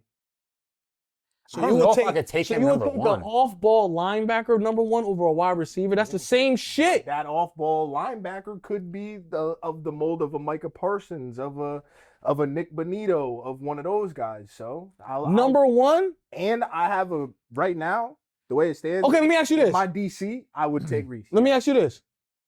Mhm. Michael Parsons or Jamar Chase? Like just best player available. Who are you taking first out of those 2? That's tough though, because like either way you slice it, whether we're going Crosby best player- or Jettis? again, it's Bro, tough. stop But no, it, bro. Jettis. In that instance, give me Jettis. You playing around? But Micah and Jamar Definitely Chase. playing around for not saying that at first. For Micah and Jamar Chase, like that comes down more to need Look- than like best player overall. the because only person I would it's say hard to say. is probably like Myles Garrett, Yeah. but that's where it starts and it ends. It don't go past that. Yeah, but I just don't like receivers that high personally. That's Okay, just me. so it's a personal thing. All right, I'm thinking. Now you know, can go top 5 with receiver, but just one. I just think that overall, we could trade back and get more picks. That's So like what I'm on. I could trade I'm with the on that. number 5th person, 6th person to still get that receiver plus some picks. That's what I'm on. You're not getting Jeremiah Smith trading back. Yeah, that's okay. I'll miss on Jeremiah Smith personally. Yeah, Like I I said, could I- live. How you think Sweet how man. you think the Falcons feel? They miss on Chase and all that. You think they regretting it? Yeah, probably. So like, my whole thing is like, I don't know. This, like you guys said, the NFL has changed. What has it changed to? A passing offensive league. Now you're telling me this kid or wide receiver that is getting so much praise and rightfully he's tough. he's tough. he's like he's different. He's tough. He's a little different. He a little different than the last couple. He like Jamar Chase. Like when they was at LSU that year and they was Jamar Chase. You look at the nigga stats. The nigga had like or I think he had 18 touchdowns. Whatchamacallit had like 20 touchdowns catching Jay Jettas. Like shit like that, bro. When Marv was at Ohio State, bro. But Marv It looked that, but Marv looked wasn't. similar. It looked similar. He's not he's not gonna beat you. But He's more of doing a. that in college, He was, though. but yeah, but he was doing everything. But in college. but you knew in college he wasn't a speedster. You knew in college he wasn't gonna break. He wasn't gonna break the defense. You knew that. You just knew in college he's gonna attack. He's gonna high point the ball. He's gonna attack it. He's a route technician. He has great hands. He has big catch radius. Complete package. Right. But that explosion is that Tyreek Hill element to a nigga game that separates that from that. I hear you because he's big, pause, and he runs. You know what I'm 22 saying? miles an hour. I hear it. Like but Marv is not bro. catch it or screen and take it 80 yards. Yes, he is. Yes, he was In college, He's not he in the NFL, but in college, That shit was never going. gonna translate, bro. What that nigga No, running is 40, bro. I don't think he worked out. You know why? He not a speed demon, Trey. I seen it in college. He not a speed demon. And if he did, and if he did take a screen and break it up, it was great fucking blocking. And it was against UTEP or somebody else, bro. But it wasn't. I bet he's a 4.4 40 guy. So he might not be a burner, but he's fast. I haven't seen He's him. not slow. I haven't seen him burn anybody ever. Oh my God, the guy who He had a 4.39. Come on, bro. I don't believe that. He was generational before this nigga. What are you talking about, bro? I don't believe. You said that. you never his game speed. I watched Marvin Harrison. Okay. Like I could and talk. He was labeled And I'm the one who told you that he was better than Neighbors. I'm the one. You remember that? I'm the one who. You remember that? Who was on Marvin Harrison? He like Who Marvin was on Harrison. Marvin Harrison? Neighbors. Who was on Marvin Harrison? And what did he say? I'm tripping. Right. Neighbors. Yeah, that's my point. Marvin You're on his tripping. own. He's on his Marvin own.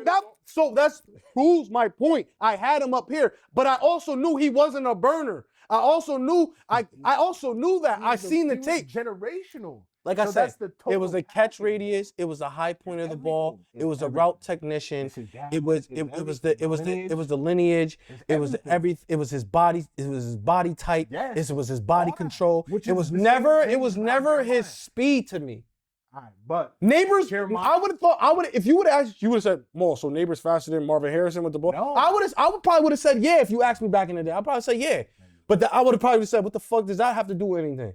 right. Comparing them to, you know what I'm saying? All right, But this is just a different. chat. Just know. Okay, we on gonna Neighbors. Jeremiah Smith.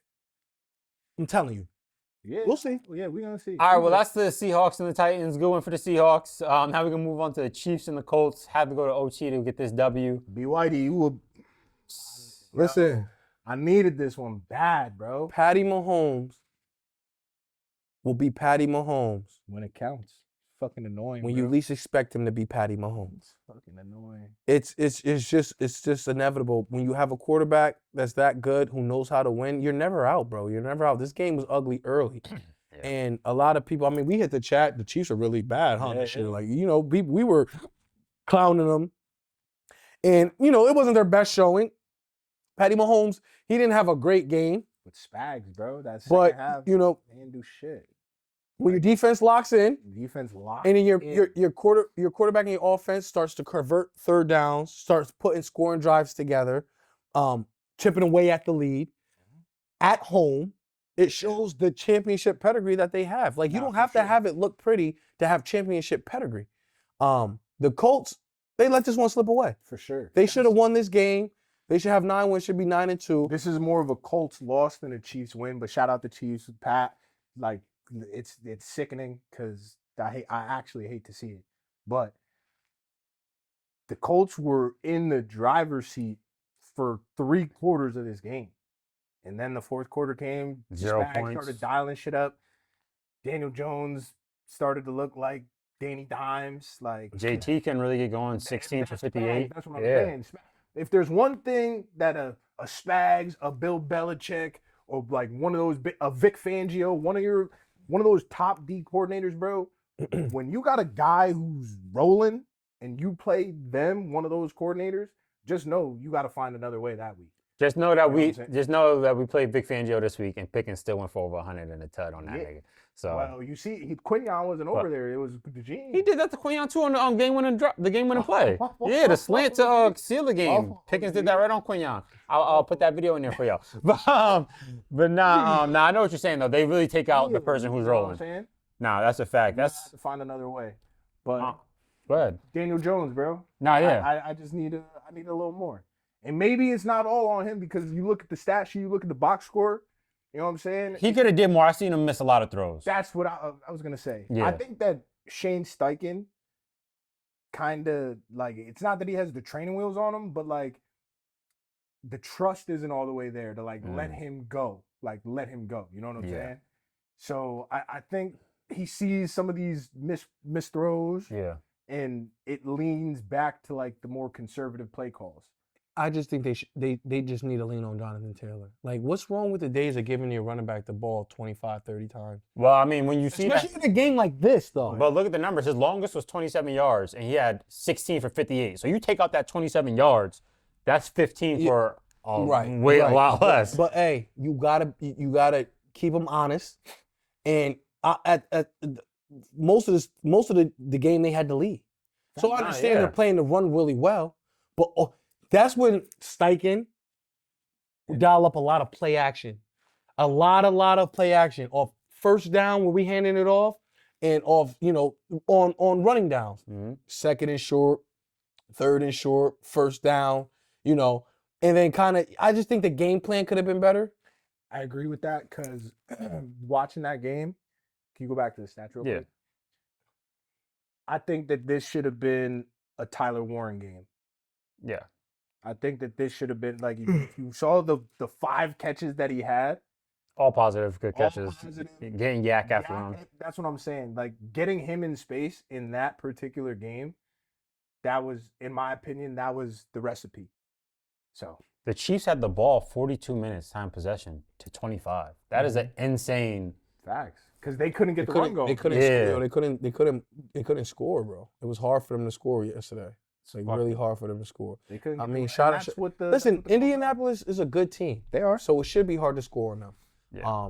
So give Kansas City credit for showing that championship pedigree and getting a win in overtime at home. Now, yeah, that's a good win, Kansas City at home. Creeping up for that playoff push. Now we got the Jacksonville Jaguars beating the Cardinals in overtime as well. How are we feeling? I don't believe in Jacksonville. I think, it's a good win for them to squeaking it out. I wish they would have lost because it helps the AFC picture for us. But, they're getting it, they're winning the games, man, and they're winning with Trevor Lawrence. I think we are fucking so abysmal. 3 interceptions for Trevor Lawrence. Yeah, but still won this game. Fucking Cardinals, what are you doing? Yeah. Jacoby, another 300-yard game. 33-49. And Kyler Murray is, he's okay. They're just choosing to go with. Oh, he's healthy now. Yeah. Like he was healthy 2 weeks ago. Yeah. When they still decided to go with Jacoby Brissett, but yeah, bro, the Jags are. I mean, they're now in the mix for the South. Yep. They're a game behind. Yeah, that's what I'm saying. They're very much in the mix, and I believe they still have to play each other, maybe twice, but I think just once. And yeah, let's look at their schedule here. The Cardinals. Yeah, they got to play each other twice. Yeah. So still got to play Titans. Everything is right in front of the Jaguars, technically. So shout out to them. Damn, that's a lot of division games at the end. Yeah, I would hate to have a schedule like that with I think everybody has a schedule like that. Yeah, but you got 4 division games left, right? Nah, 3. How many division games you got left? Giants and Commanders. 2. So theirs are all. Y'all play damn. That's what I'm saying. Like we got 4. They loaded all our shit in the back end. Yeah, that's how we usually are. We usually are like that. We end the season with the Chiefs. We end the season with the Broncos. On that last. That's gonna be tough. I know. Yo, I might not. Yo, our last 5 is we got the Raiders coming up. Yep. Then we got the Eagles, the Chiefs, the Texans, and you got Dallas. Don't forget us in there. Yeah. And the Broncos. That's our last 6. Yeah, handle y'all business. We gotta get 3 wins out of it. We might get in there off the humbug, cause nigga. We just trying to spoil niggas' season at this point. We just trying to spoil niggas. So we'll see what happens, bro. Yeah, but that is a good win for the Jags. I mean, a lot closer than I thought it should have been, but good win for them. Then we got the Cleveland Browns. Shador's actual first start beating the Raiders. Hey. He performed well. He made plays. You see what someone does when you give them a little actual preparation for the game. Yes, it is just the Raiders. No, everybody wants to say that. It's just the Raiders. So, yes, we'll take that. But it's also still an NFL team. Yeah. And this is a rookie. So, hey, he actually took a Cleveland Browns record. I'm pretty sure their first rookie to win a start. Yeah. Shout out to them for that. For that happening. Miles Garrett is just Miles Garrett. 13 sacks in the last 4 weeks. Miles Garrett is just he's. Did you hear what I said, bro? That he has 13 sacks in the last 4 weeks. And you want to know something crazy? He's not even the most dominant player I've seen on the defensive side of the ball while I've been living. And that's crazy to say. You get what I'm saying? It's crazy to say because we didn't see Aaron Donald, J.J. Watt, Von Miller. We done seen some real J.J. was before crazy dudes. When he was back-to-back Defensive Player of the Year, scoring touchdowns, all types of shit, bro. He was just unstoppable. And then we got Aaron Donald after that, and obviously you can't even talk about that, man. I mean, it's just ridiculous. And now we get a Myles Garrett, and these defensive players, when you get them, bro, they're fucking special, man. And Myles Garrett had his imprint on this game. I wish he didn't take that money in Cleveland. Yeah, bro. He deserved to go to the Rams or go, you know what I'm saying? Just take that bread. Listen, I don't know the logistics of everything. I don't know the numbers of how much less he would have had to take or how much guarantee he would have had to leave on the table. It was probably pretty hefty. But shit, yo, 40. I mean, listen. Imagine it's like a $4 million difference, so you can make that shit up. It's right. But like, he would have to literally go to a contender who had the space to sign him. It's hard to find a contender with space. Right, that's what I'm saying. So I don't think he signed that contract just because it was $40 million. I think he looked think about what Green Bay just spent on Micah Parsons though. Right. He could have taken that shit to be on a contender. Right, but I feel like, because I also feel like, how do you not, your agent, not talk to other teams and find a suitor and like, well, what are you willing to pay if we get a trade? I believe he was still under, like, they reconstructed while he right. was still under. But what I'm saying to you is, what your agent does is you talk to personnel, you talk to, front offices, and then you kind of compile a different, numbers and years and what, they're willing to, in trade assets, what teams might be willing. Like, I talked to the Panthers, they're willing to give up 2. They'll pay you 41 a year and they'll give you 165 guarantee. I also talked to the Cardinals. They'll pay you, this, that, and that. And then, Minnesota also likes you. They went. So I just feel like if he did that and came back and he's still like, I'm going to stay with the Browns. Obviously, every player has a soft spot for the team that drafted. Soft spot. It's just fans there. I've been here my whole life. My family's here. I don't know if he has kids, but I live here. I know all of Cleveland. I know the janitor, nigga. I know everybody here. I'm a rock star when I go. When he goes to Dave and Buster's or when he's out, whatever. Like, nobody probably really won't go out in Cleveland. Sorry, Cleveland fans, but that shit is. These other cities. That's another thing. It's like, the destination is not hot. It's cold. It's fucking. It's in Ohio. The middle of the. It's in the middle of nowhere, and it's just. So I don't know. It's unfortunate that he took the money, but he took the money. He definitely took the money. And listen, if Shador grows, continues to mature, continues to learn defenses, continues to develop as a passer, and be able to read, his first, second, and third read and get through that process. Myles Garrett might be, they might be all right in 2 years. They might be. He's had some nice things to say about He's always had nice things about Shador. And my whole thing with him. The person who don't say nice things about Shador is the fucking coach. Which is weird. And as Myles, I think he has a lot of influence on that team. I think he is the influence on that team. Yeah. I'm going to the front office. Yeah. I'm kicking my feet up. He probably got a section in the front, in the owner's office that has a Garrett on the side. I would have it for him if I was the owner. So the fact that, I get football. You drafted Gabriel 3rd. You want to see what you have. Everybody, this is what the media is. The media saying, throw Shador in. Why is it short? We drafted Shador in the 5th round. Was he supposed to go in the 5th round? No. But we drafted him in the 5th round. Why are y'all mad at him? Why are y'all mad at the Cleveland Browns? Because we're treating him like a 5th round pick. No, I think they're treating him worse than a 5th round pick.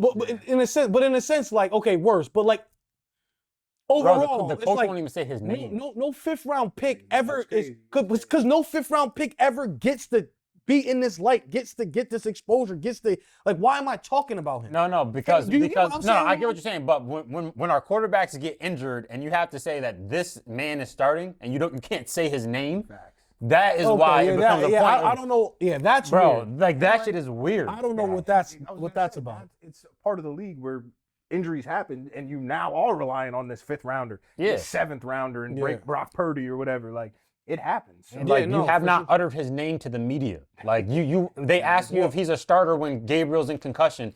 You don't commit to him being a starter when Gabriel's in concussion protocol. Like, nigga, like, empower your player as well. Like, that goes a long way. He's probably on his way out. Stefanski? Yeah, he's probably on his way out. I just know Dylan Gabriel's his guy, and I think that dude Barry Shador is his guy. So like, I think that they both just have 2 different interests there. Yeah, and I don't think that he probably knew they were going to draft Shador, but like at the time of the pick and the value of it's such a good pick. Such great value. Even if it doesn't pan out, even if Shador is just mid, it's a good pick. Because 5th round picks, they're not, And mid is better than what they've had. Yeah, since I mean, Baker listen, Dylan Gabriel, who's a left-handed quarterback, and y'all know how I feel about left-handed quarterback. He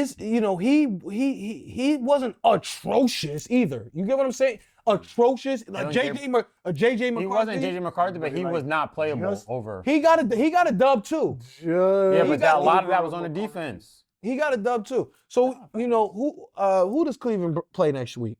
Let me check. Who does Cleveland play next week? Because now Shador is going to have to do this thing where he has to go over and over again. Because we're going to look at the first sign where he's not that, and then they're going to come. The media going to go crazy. He got the 49ers. That's going to be a good test. Yep.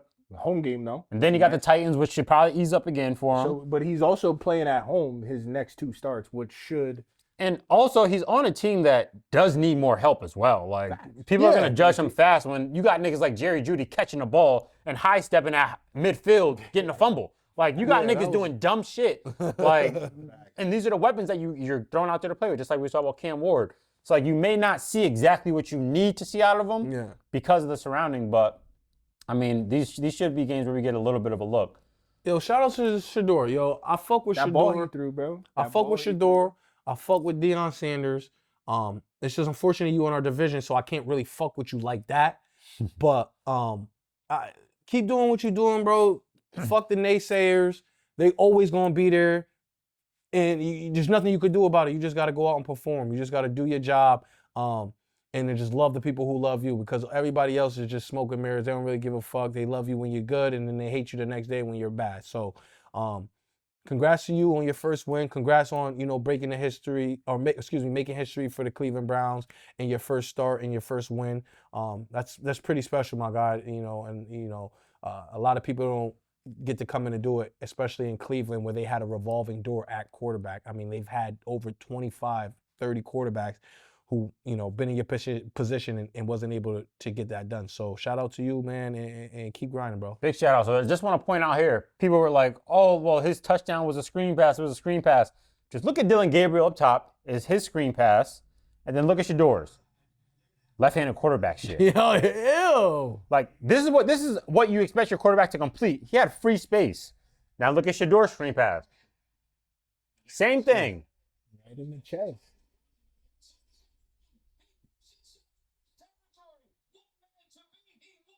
Like, it's basic shit that, like, yeah, okay, I threw a touchdown on screen pass, but the nigga that was in there before me, he can't even get the ball to the receiver. I don't know. Was he supposed to leave the pocket like that? Yeah, no, the play design was to roll and then throw it back. That's why the fucking With a left? Ew. That shit look ugly as fuck. The receiver right there was about to be butt naked because Pretty sure that's of all poorly. You ever seen Michael Penix throw? Yeah. It's the same motion. You ever see? This shit is nasty. Nasty fucking work. But yeah, man, just goes to show, like, there's some shit that Shador is clearly better than this dude at, and that shit is a basic screen pass. Yeah. And then you saw just the rest of his passes during that game. He threw He some definitely dots. was better talent coming out of the draft. It's just, I don't know what happened.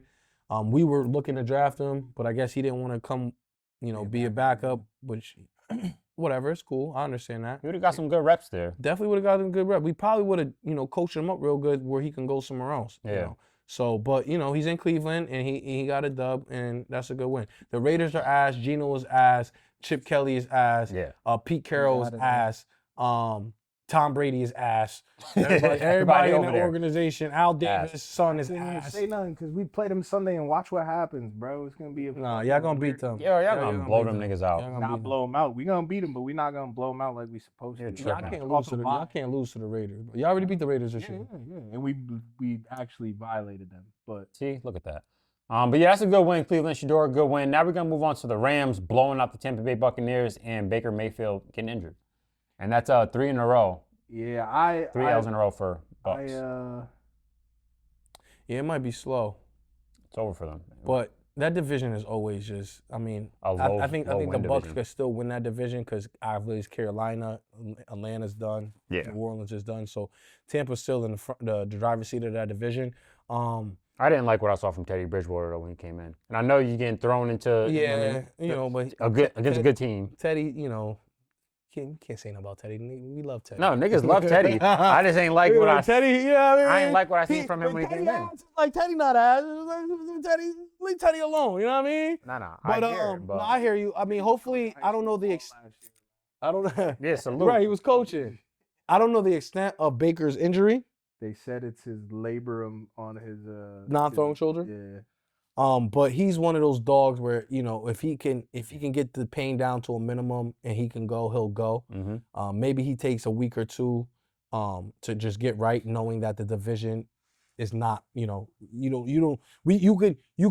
can afford you to rest because of how the division is. Yeah. And I think it'd be smart for them to do that. But for the most part, the Rams look good, man. Rams are fucking tough. Stafford looks like, and MVP right now. I used to be critical of Stafford for a while. Even though, I know he went to Georgia, #1 pick. He was in Detroit, Megatron. Obviously they didn't have all the pieces where they can contend. You actually have been one of the most critical I'm people very on Stafford I know. I'm very critical of Stafford because Like, before If he was like that, nigga. no, right. Because before the recent success, he didn't do anything. And But he put up numbers. has arguably, some people put the receiver that he had top 5 all times. Yeah. He's the #1 pick. You play in the obviously you're in a division with fucking with Green Bay, but Chicago and Minnesota was also in that division with different in lower level quarterbacks than Matthew Stafford, and they found a way to be competitive in being NFC championships and all that shit. Bro, but the Lions was no different than the Browns during that time.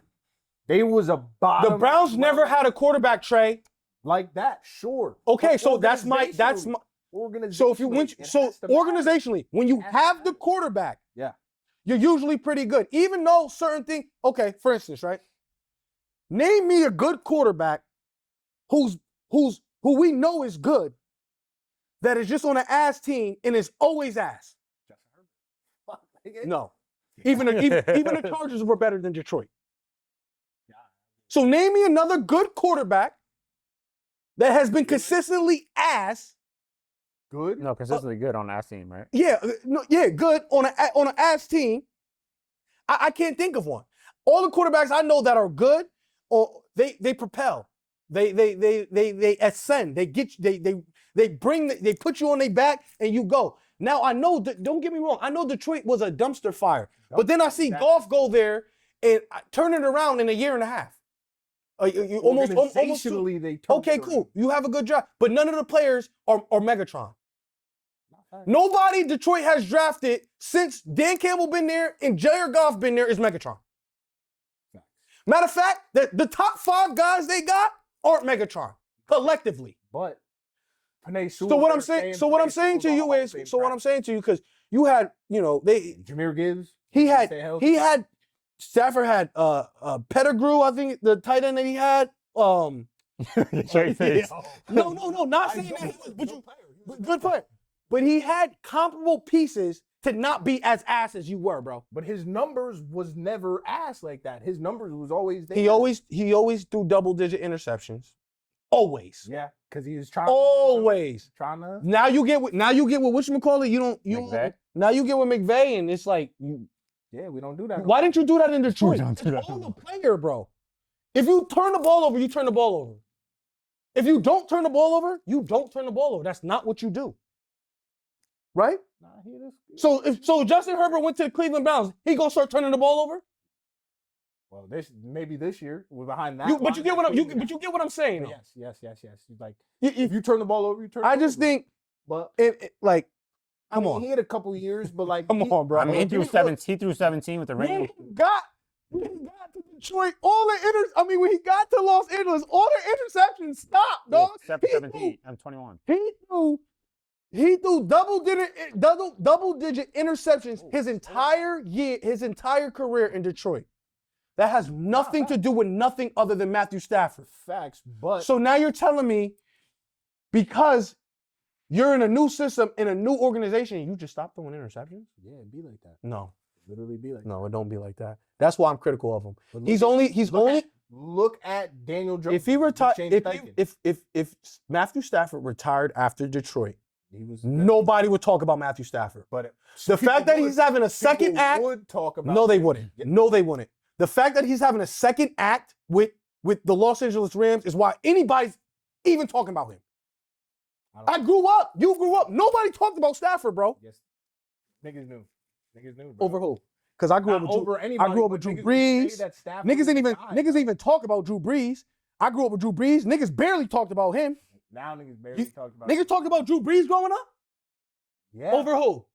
Because I remember In the Tom, conversation. I remember Rodgers, I remember all these other. Big Drew Ben. Brees was a. Don't get me. You talked about Brees Drew was in Brees. top 5. Drew That's Brees, what I'm saying. I'm not saying in the sense that people didn't acknowledge what Drew Brees was and who he and what he was doing, but talked about him as in a sense of like being a guy. being up there. Yeah, he's top 5. Pretty sure he was a passer leader multiple years. Not He's the when most yards all time. not when Peyton and Tom was in the league. Drew Brees has more yards. That doesn't.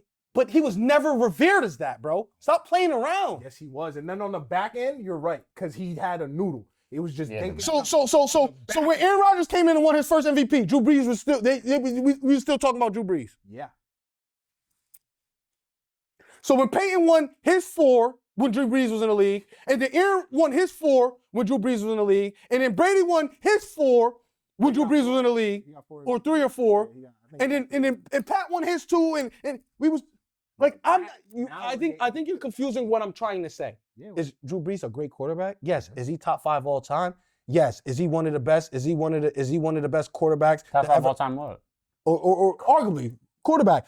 Statistically, You see what this is what I mean. So we were No, we he's were not talking top about 5, him. but statistically he has all the stats. So With his peers during his we time. were talking about him. his era, he was top 5. Nigga, we was Yeah, talking. sure. Nigga, we was talking about Bountygate more than we was talking about Drew Brees. The fuck is y'all niggas talking about? Bro, he What y'all was talking about, second in MVP voting 4 y'all talking times.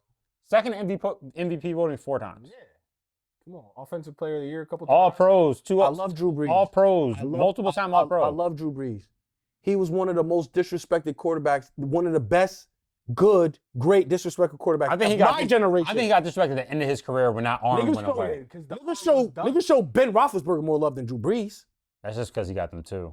And that's But Drew Brees had one. No, I said 2. I was saying, But this is what I mean. yeah. We're gonna give it to him. Not me. I know ball. So I why- think Drew Brees so- was a better okay, quarterback. So why did they like Aaron Rodgers more than Drew Brees? Well, that's because Aaron Rodgers was better than Drew. I think Aaron Rodgers is better than Drew Brees. So why did they like Tom Brady more than Drew Brees?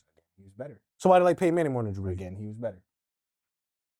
Yeah, those guys are better. Those guys are better. Like, those niggas were just flat out better. But Drew was doing his thing, nigga. Drew tough. Before Drew's When you arm say died, when you say better, what do you mean? better, slice it. You're drafting a quarterback. I need Because he just pulled up something that says Look, he threw for 5,000 twice. MVP for 6 4 times. I don't even know how many. I don't even know how you come in second place 4 times for MVP. I don't even know how you do that. Crazy. Yeah. You know what I'm saying? I don't know how you do that. It's crazy. I love Drew Brees. I think almost threw he's for- one of the he most threw for disrespected quarterbacks of 5,400. my lifetime. Bro, he threw for 5,446 tuds, bro. I understand Like, that. He was a he was a menace. guy. He was a. Oh, he and got 3 5,000s under his belt, bro. and on. how and Who won MVP in 2011 for them to get that shit Aaron over? Rodgers. Oh, that was Yeah, Rodgers' year? I think that was Rodgers' first one when he won the Super Bowl that year. Oh, okay. You get what I'm saying? EP stats. But the thing is Rodgers, he probably had 45 and 6. Damn. Yeah. He was going pretty off.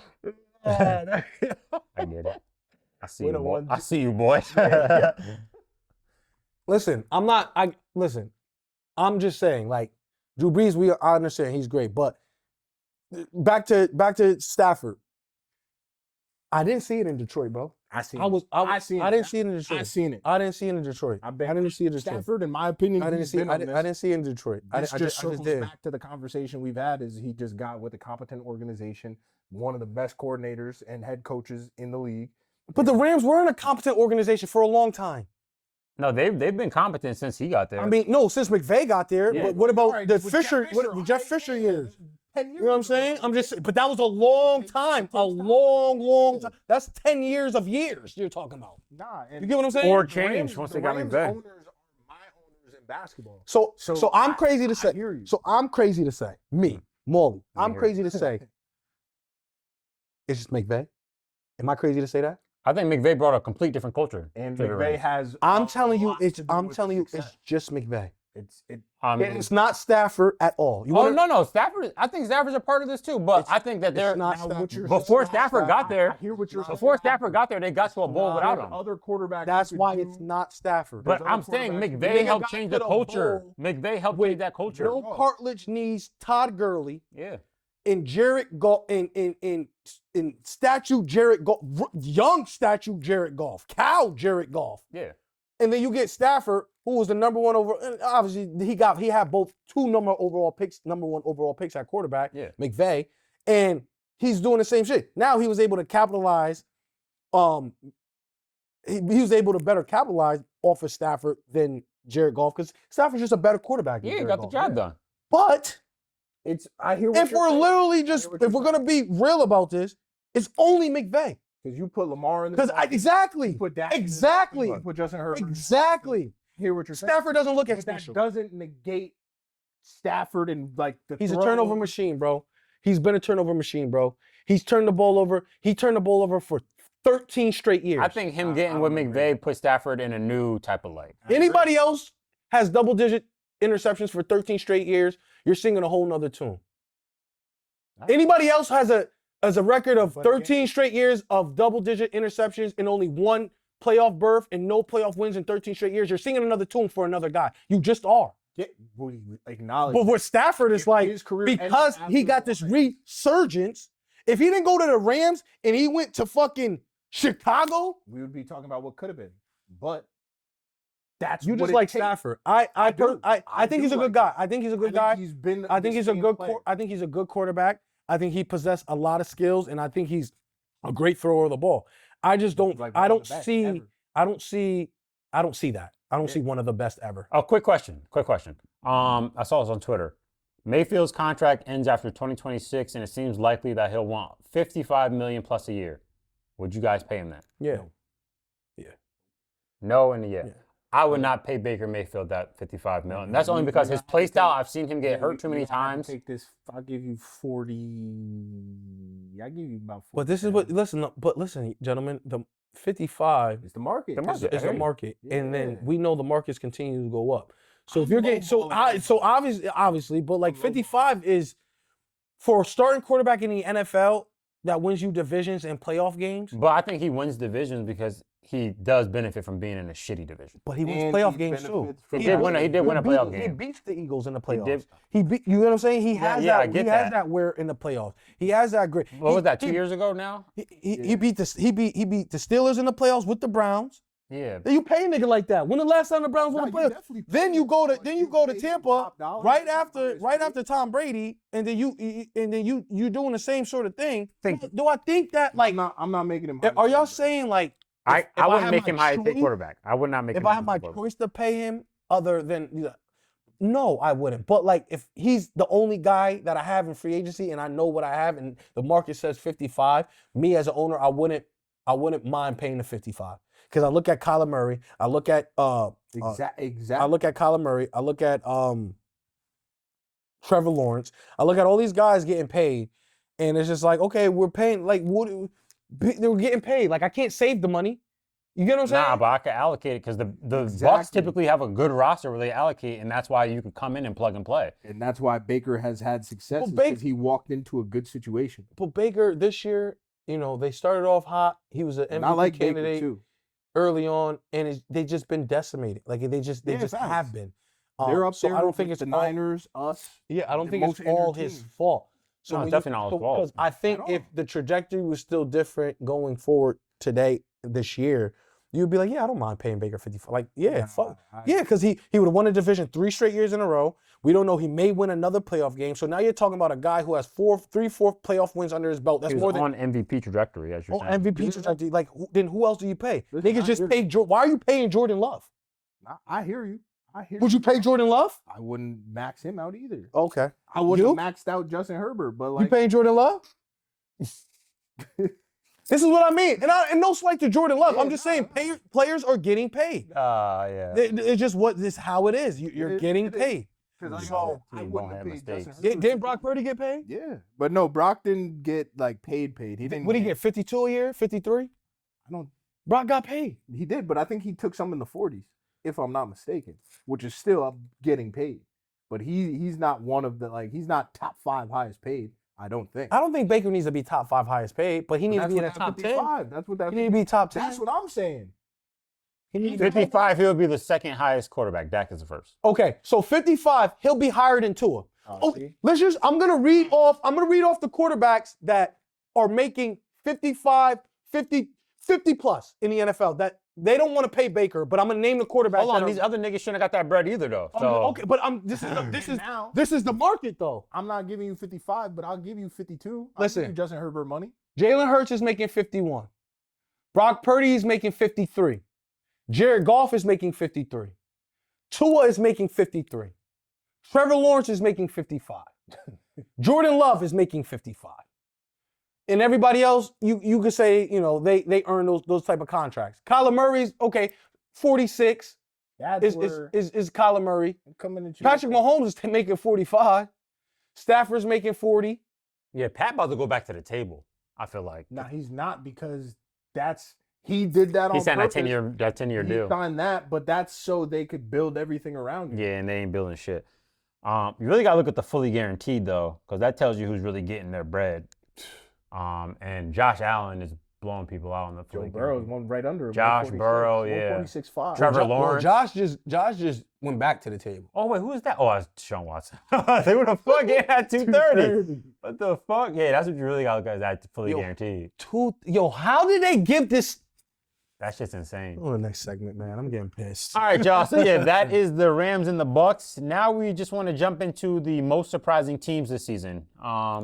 Definitely the Patriots. Bro. Patriots, got to be Patriots. Got to start that off. 9-win streak, first in the AFC. Nobody saw that coming after last year. The Chicago Bears, definitely. Chicago Bears, first place in the AFC Ben North. Johnson, Caleb Williams, the fact that it's kind of happening the way that they drew it up, if Yeah, you will. You know it really what I'm saying? is. Like, let's go get the offensive guru, Mm-hmm. you know what I'm saying?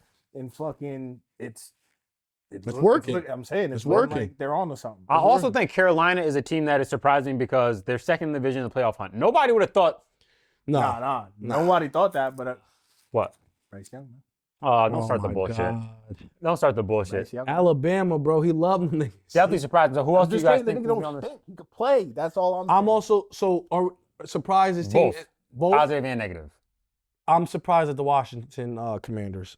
regression. yeah, 'Cause the even regression when is. Jaden was out there, it didn't look. the way Yeah, it looked. I'm surprised at them. I thought they would take a step, or if they weren't gonna be, take a step or be where they were last year, it would be a little let down, like nothing like too big, but Yeah. like it's crazy. Like I thought Washington was gonna be a good team this year. I had them in the playoffs earlier in the year, and they're my surprise team that like from Jaden Daniels and just all the hype and everything. Did you have the Falcons making the playoffs too?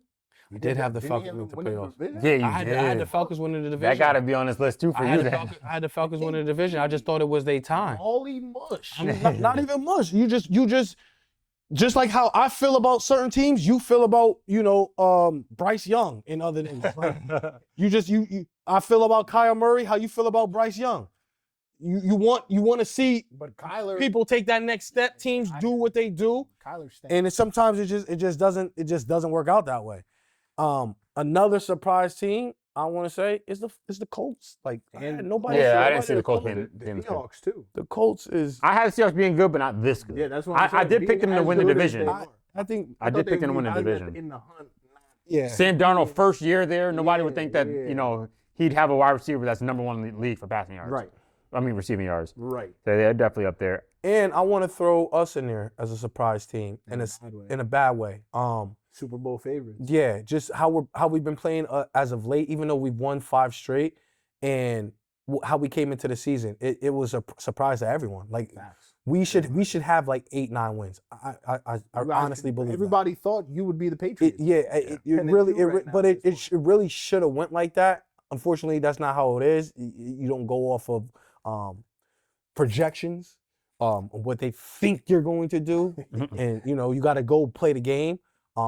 So obviously, we're 6-5 now, so it doesn't look as bad, even though it kind of still looks bad. It's 6-5 both. We should never be 6-5. We have too much talent. We have a great coach, a Super Bowl winning coach. We have a MVP quarterback. Like it shouldn't have never, and it's never looked this bad. You know what I'm saying? Like it's never. We started off 0-2 last year. Motherfuckers was about to. They didn't know what was going on. Then that year turned out we ended up 12-5, and it was a historic year. Every year before that, we never start off 4-0, 5-0 for some reason. I don't know. In Baltimore, we just never get off to a really 4 or 5 game, windows. We always go 2-1, 2-0, shit like that. So to start 1-3, I was like, all right. But then to start 1-5, it was like very surprising, very like, especially with the talent that we have and just the pedigree that we're coming from. What happened to us last season. Everybody feeling that sour, still got that sour taste in their mouth, and for us to come out and think that we deserve these games, think that we're just gonna come and play these games, and teams are gonna just lay down and let them be. They're gonna let us beat them, and boy, was we wrong. And we got ourselves in a position where we were in a hole. We dug ourselves out of the hole, but now our quarterback's hurt. So it's just, it's just surprising. I thought we would be a lot better. I'm surprised at the teams that are better in our conference. And for a team that I would say surprised me that was supposed to be good in his ass, I throw the Bengals in there. I thought the Bengals came in with a lot of promise, and Joe Burrow had a great season last year. He led the league in, I believe, touchdown passes and passing yards. They went to the draft and drafted some defensive players. Obviously, the offseason they had, but you think that I was told that if they were just a smidget better than last year, because they won 9 games last year, and the defense was a smidget better, then they were a 10, 11 game, team. I'd also would say that the Jags are surprising me. I don't think they're a good team, but them having 7 wins at this point in the season and being second in the division with a chance to make the playoffs, I didn't have them being a playoff team. I think that's more to Liam Cohen. Yeah, so shout out to Liam Cohen. Yeah. Turning something around a little bit over there. So I'll throw them in there. You guys got any more teams? That's about it. Nah, that's it. That's about it. That's all right, now we do want to discuss some of the teams that started out hot and now they fizzled out and they're looking average. Yeah, but when we start this, of the teams on this list, there's only one team that's not hurt. Fucking suck, How? The Steelers hurt, nigga. Who? Their quarterback. Just a week ago. Still. The quarterback's the biggest thing. You play those games with all your quarterback. Yeah. The Steelers started off 4-1, and now they're 2-4 in their last 6 games. And they let the door open for them to come back. You stink, bro. Bro, they just. That's crazy. I love it. I really do. They're showing that Tomlin, and Tomlin does this. He starts out hot. I think last year they started 4-2. And they made the playoffs still. I think they were 10-7 or 9-8, one of those. But that's what they do. They start off hot and they end up cold. They started off 11-0 one year, 2021, 2020, 11-0, then lost 1 of 5 going. So I was just waiting for this. I was just waiting for this. I was just hoping that we were able to turn our shit around. So when this happened, we were in a position to be where you are. Yeah, and do what we had to do. But Steelers this is a regular occurrence for them. You can ask any Steeler fan, they'll tell you that this is what they do. They start out hot and then they fizzle out. The Bucks also started 5-1. And now they're dropping like flies. They're 1-4 in their last. And a lot of these teams, injuries play a factor. And it's just a part of the game. It's just unfortunate. It's just part of the game. But I've seen quarterbacks like Tom Brady play with mad injuries and still win a game. You see the 49ers playing with injuries and winning games. Know this, know that, no running back. That Jonathan Gray game, that was that's a third string running back. It's not an excuse, but it's just stating the facts that dudes drop. Yeah. Things that hurt. Hey, still fizzled out though. 3-game losing streak for the Bucks. Can't be having that. Then we got the Chargers. The Chargers started out 3-0. Week 4, Joe Alt gets hurt. Why do I feel like you're the only one who can have a tackle go down? I'm not. And then think that all is lost because your tackle went down. But then my tackle went down. And we're calling Bobby Hart, who hadn't played football in 2 years. Well, then you gotta hit the trade. You should have traded for somebody. He's Trevor Penny. Like that's what my organization is doing. Then we're wondering, what happened to the you see it. I also think the Colts started way hotter than they were dominating niggas. The Colts don't have an excuse. Yeah, the Colts were dominating teams in the beginning of the year. They're 2-2 in their last 4, but in the beginning of the year, you were like, all right, this is probably the best team in football. Yeah. And now, when I watched them play, they were looking like the best team in the AFC. I'm not gonna say best team in football. but they were looking like the best team in the AFC. When we had that conversation, it was ago. the Colts and Lions, we said, and the Lions went down. When the Colts were bombing, they Yeah. were bombing. Bro, they were looked like bombing. They were blown. bombed up. They was bombing. bombed Yeah, us. they was bombing. And So at one point, you're right. They were Yeah. the best in the team. But the thing about the Chargers is, you guys started 3-0, 3 wins against the division. that is so It's kind of crazy. unheard of to start off a season like that. You put yourself in a position And so then far in ahead, typical so Charger far fashion- ahead in typical Charger fashion. that you're almost uncatchable if you just continue. You know what I mean? Like Yeah. you're just, oh, you did that. literally had But it. not only did we lose Joe Alt, we also lose Omarion Hampton, who's now coming back this week, thank God. But I'm saying, like, Even though you lose Lamar on Hampton, Vidal's numbers have been better than great. his. Yeah, if not If better. we're than talking his. about the running So back, even though you he's lost been a it, he better runner. filled in. When Omarion Hampton's been healthy, he hasn't been a better running back than Vidal. for one game he has been. That last game he got hurt in was the game where he had a $108, $140, and 2 tuds, like with a 70-yard tud. So I mean, Well, you get him back. You get a Yeah, few yeah. pieces back. I mean, listen, y'all got a nasty schedule down the stretch Let's take a look at that. we gotta see. because We got the Raiders next week, then Philly, then the Chiefs, then the Texans or the Cowboys, then the Texans, then Denver. Yeah, besides the Raiders, bro, that was pretty crazy. So, like out of this, We asked, but we kind of spoiled niggas' season, so we got yeah, they might beat the love out y'all niggas. let's see we what got to win 3 of those games. That's rough. We have to win 3. What are you at, 7? 7 wins. Yeah, we got to get to 10 wins. To make May- you might have maybe 11. We may need 11. because you got to get on the Because wild card. Jacksonville now has like tiebreaker. If it comes head to head, they got the tiebreaker over us. So, like that's what I'm saying. We need to get to 11 for it.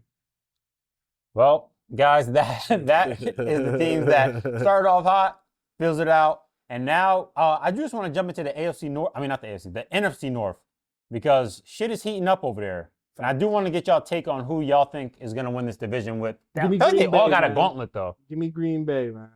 Everybody, all of them got a gauntlet. Yeah, this is crazy schedule. Listen, I'm gonna tell you who's gonna win this game, and it's gonna come this division, and it's gonna come down to this next game at Green Bay at Detroit. I feel like whoever wins this game, Green Bay at Detroit, Week 13, is going to win the division. Even though the Bears are number 1 in the division and leading the division, Yeah. They got to play Green they Bay. got to play twice. at Philly. They got to play at Green Bay. Then you got to play Cleveland's defense. Mm-hmm. Then you got to play Green Bay again. Then you got to play at San Fran. Then you got to play Detroit.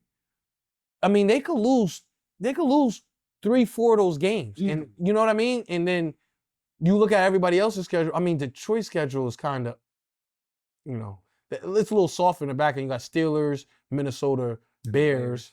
But And those- those then next Green three, though. Bay has, they have Chicago, Ravens, Minnesota too. But I think that Green Bay Lions game this coming up week is going to tell us who's going to win this division. I could feel that. I'm sorry, Chicago Bear fans, that I don't have faith in you to win the division. You still can. Prove me wrong. So just prove me wrong, and I'll definitely tip my cap to you if you do that. I have no problem, conceding defeat or when I'm wrong. But I think it's going to come down to Green Bay or Detroit. And I still want to give the slight edge to Detroit. I'm also giving an edge to Detroit. Tommy, let's roll, baby. Oh, but the thing about Green Bay is that tie.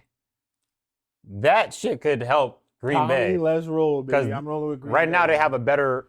It could either help A better or hurt them, percentage. because if they lose to Detroit this week, they now will never have the same win total. You get what it's the win I get what total. you're saying. You It could get help what I'm them. saying?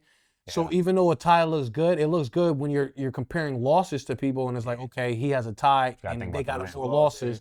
But when you compare them to wins, it's like like Detroit has 2 games to get to 12 wins. Yeah. Green Bay, if Detroit does that, then there's no hope for Green Bay. Green Bay has but Green Bay has the same exact 2 games left, and they could win too, but they won't get to the same win total. Yeah, I'm gonna stick with Detroit as I have them there, and Trey has the Packers. Yes, sir. All right, now we're gonna get into our Week 12 predictions. See We're gonna get back on the schneid this week. Off the schneid, excuse me, man. My fault this week. My fault, chat. Let's get our Week 12 predictions. First, we have the Green Bay Packers at the Lions, -2.5. Lions -2.5. Give me Green Bay, man. And I'm obviously for this purpose, it's the spread. But in real life, we taking Green Bay money line, man. Since it's at the Lions and they play different at home, that's the reason I'm going to take Lions. If it wasn't Green Bay, I would take Green Bay, but I am going to go Lions -2.5. I really want the Lions to come out victorious in this game, but the way they played against New York and the way Green Bay Packers defense plays Against Minnesota? Can't forget about how Green Bay played against New York. Just Green Bay's defense though. How did defense play Yeah, against we New had York? a nice little slate Thanksgiving. Oh shit, yeah, you're right. You're absolutely right. Just New York been shocking niggas with James back there. give me Green Bay. Bro, I said it. Give me to y'all. Green I Bay. said it in the chat. The fact that the Bengals didn't trade, and Joe Flacco has been balling, but the fact they didn't trade for Jameis, and the fact that the Giants chose to start Russell Wilson over Jameis. Yeah, them niggas crazy. Just because they probably paid him more money. I got Green Bay. They're both going Green Bay. I'm going to Lions at home. And then we got Kansas City Chiefs at the Dallas Cowboys. Give me Dallas. Wow. Let's make it 2 in a row. I got Kansas City. I just think they need it more. They do need it. They and do they're probably need it gonna more. win the game, Even but give me though Dallas, please. even though Dallas, they Bet with my Thanksgiving Dallas is, Yeah. they usually Prime win those time, type of yeah, games. But Kansas City, NFL, Taylor Swift, Thanksgiving, They need it. They literally need it. they They need do it. need it. I am also going to go Dallas plus the 3. Then we got the Cincinnati Bengals at the Ravens. It's Ravens -7. -7 though. Them Give big me- spreads give in me- New York Give me be crazy. Cincinnati +7. Yeah, I was about to say, for real, like with the way the Ravens offense been looking, and it's a divisional game. Close game, Ravens win. I think the Ravens win for sure, but Yeah. give me the Bengals with the 7. The crazy Bengals part is plus this 7. game right here, right? It says -7, and everybody has seen how we play. And Vegas knows everybody has seen how we play.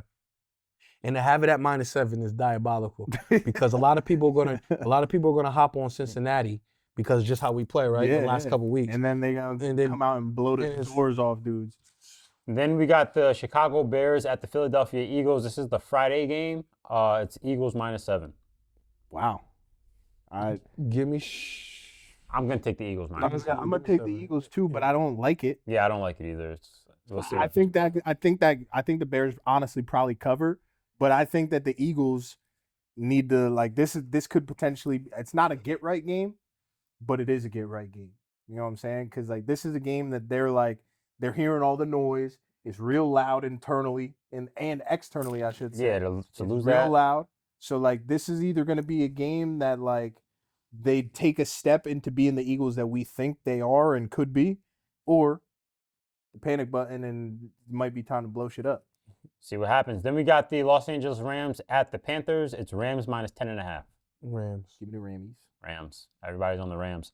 Then we got the Cardinals at the Tampa Bay Buccaneers. It's Buccaneers -3. Give me the upset. Give me Arizona. Jacoby Brissett. No, you niggas were just talking all that shit. Teddy, nigga, Teddy. Take Teddy, nigga. We love Teddy. Take that was- Teddy. No, man. I said, Teddy, my nigga, but when he sucked, you can't really say nothing about Teddy because it's Teddy. My boy was a high school coach last year, bro. I'm He's taking the not locked in. Cardinals +3. give me the Cardinals. bro.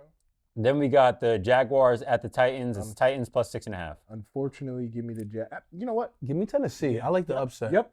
I like the give me upset. Tennessee. Jacksonville's been 'Cause they're skating due, and away. they're due for a letdown, yeah, because they were supposed to be last week. Yeah. Everybody's on Tennessee +6.5. Then we got the Saints at the Dolphins. It's Dolphins -5.5. Give me the Dolphins. Saints are bad. Dolphins. Yeah, they, Dolphins they, minus they 5.5. came off. They're coming off a bye. The 49ers at the Browns. It's 49ers -5.5. 49. Shador. Browns +5.5. With that defense, especially if Brock Purdy is playing, yeah. Yeah, that defense is gonna kill Brock Purdy. Mm-hmm. Wow. You know what? Let's see what we got, Shador. Browns +5.5. Then we got the Falcons at the Jets. It's Falcons -2.5. Falcons. I'm also going. Was Kirk? Yeah, I'm also going Falcons. Kirk for the rest of the year. Yeah, you're right. I'm going Falcons. Give me the Jets, yo. Okay, Trey's taking the Jets +2.5. Then we got the Texans at the Colts. It's Colts -4.5. Give me the Colts. Colts, yeah. Yep, Yeah, the the Colts. handle Colts better. minus 4.5. They bounce back.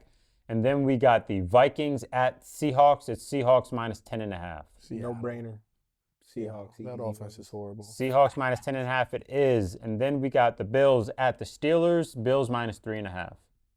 I got the Bills. I need the Bills to win this game. The Bills win this game, we win our game. It's up. It's probably the division. Wait, who's the quarterback? For who? Like the Steelers. Is it going to be Mason or? It probably. Rodgers has a broken wrist, so like. It's on a non-throwing hand though, right? It is on the non-throwing hand, but it's he has broken. a broken wrist. Yeah, that's rough. So I'm going to go Buffalo here minus 3.5 because I don't trust Mason. So why they don't put him on IR? Give me the Bills. That nigga's holding out hope. Because they can't afford it. This nigga wrist is broken, bro. Then we got the Las Vegas Raiders at the Chargers. It's Chargers minus 9.5. Sheesh. Raiders cover. Chargers. Chargers win. Raiders cover. Chargers win. Chargers off a bye. Chargers off a bye. It's gonna be nasty. I'm going. Jim. We're gonna win the game. Fine tune some shit up. Give me the Chargers with the spread. I don't think Las Vegas can fucking score. Yeah, I'm also going The Chargers. fact that you think they're gonna score on you is kind of fucking crazy because they can't score on anybody. Yeah, you're a wild nigga, Trey. Division game. Wow. Then we got Broncos at Commanders. Broncos minus 6.5. I'm going Broncos. Three Broncos. Easy ones there. Then we got the Giants at the Patriots. It's Patriots minus 7.5. New England Yeah, I'm also going New England. at home, prime time, Monday night. James been keeping shit close I though. was just about to say, give me Jameis, yo. All right. I don't think they're gonna win, but to cover. Okay, I understand. So that is the Week 12 predictions. Now you already know what time it is. It's Week 12, lock of the week time, and we shit out some duds last week, guys. We all fucked up last week. Trey had the Pats minus 7.5 over the Bengals. And we had that too, yo. We had it. That did not hit. I had the Lions minus 10.5 over the Giants. That did not hit. And Maul had the Bills minus 5.5 over the Texans. Josh Allen That did not eyes, hit. bro. So Trey moves to 6-2. I moved to 5-3, and Maul Tap moves in, to yo. 2-6. And Trey went first last week. Maul, you're going first this week. All right. Let me go back to the spreads. My lock of the week. You could book it.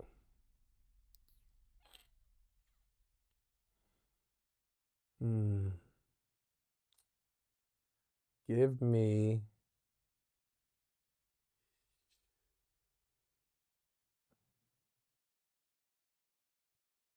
I might be moving down. Give me the Rams in Carolina, yo. Here we go, man. You gotta wait. Give me the Rams, man. All right, Come on, man. Oh my god. I'll probably jinx these niggas. Definitely did. I should say give me the Bengals. Man, give me the Bengals, man. Nah, that's my lock, man. Wait, who? The Bengals.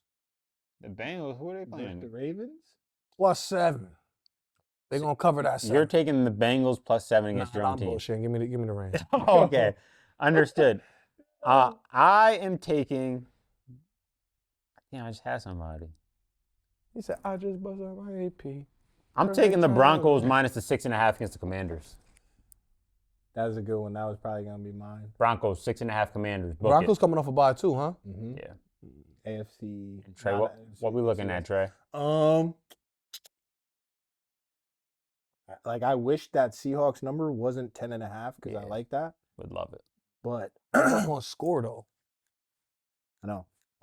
And it's in Seattle, so definitely throwing them on the Give teaser. me underdog shit. Shador. Fuck it, he's got Shador. Alright. What is the spread on that? Let me go back. Trey is taking the Cleveland Browns +5.5. This might be a good one. Dog pounders. Hey, you guys heard it here first. That is another installment of the Who Knows Ball Pod. Make sure that you like and subscribe to the pod. You already know what time it is. We'll see y'all next week. Thanks for tuning in. Yeah, they lying. I ain't even hit my peak. I ain't trying. 100K for a signing. Okay. What they pay? I got reminder. In your city, no, we lit. We had any play every time. Face got pretty, yeah. Take her out to dinner.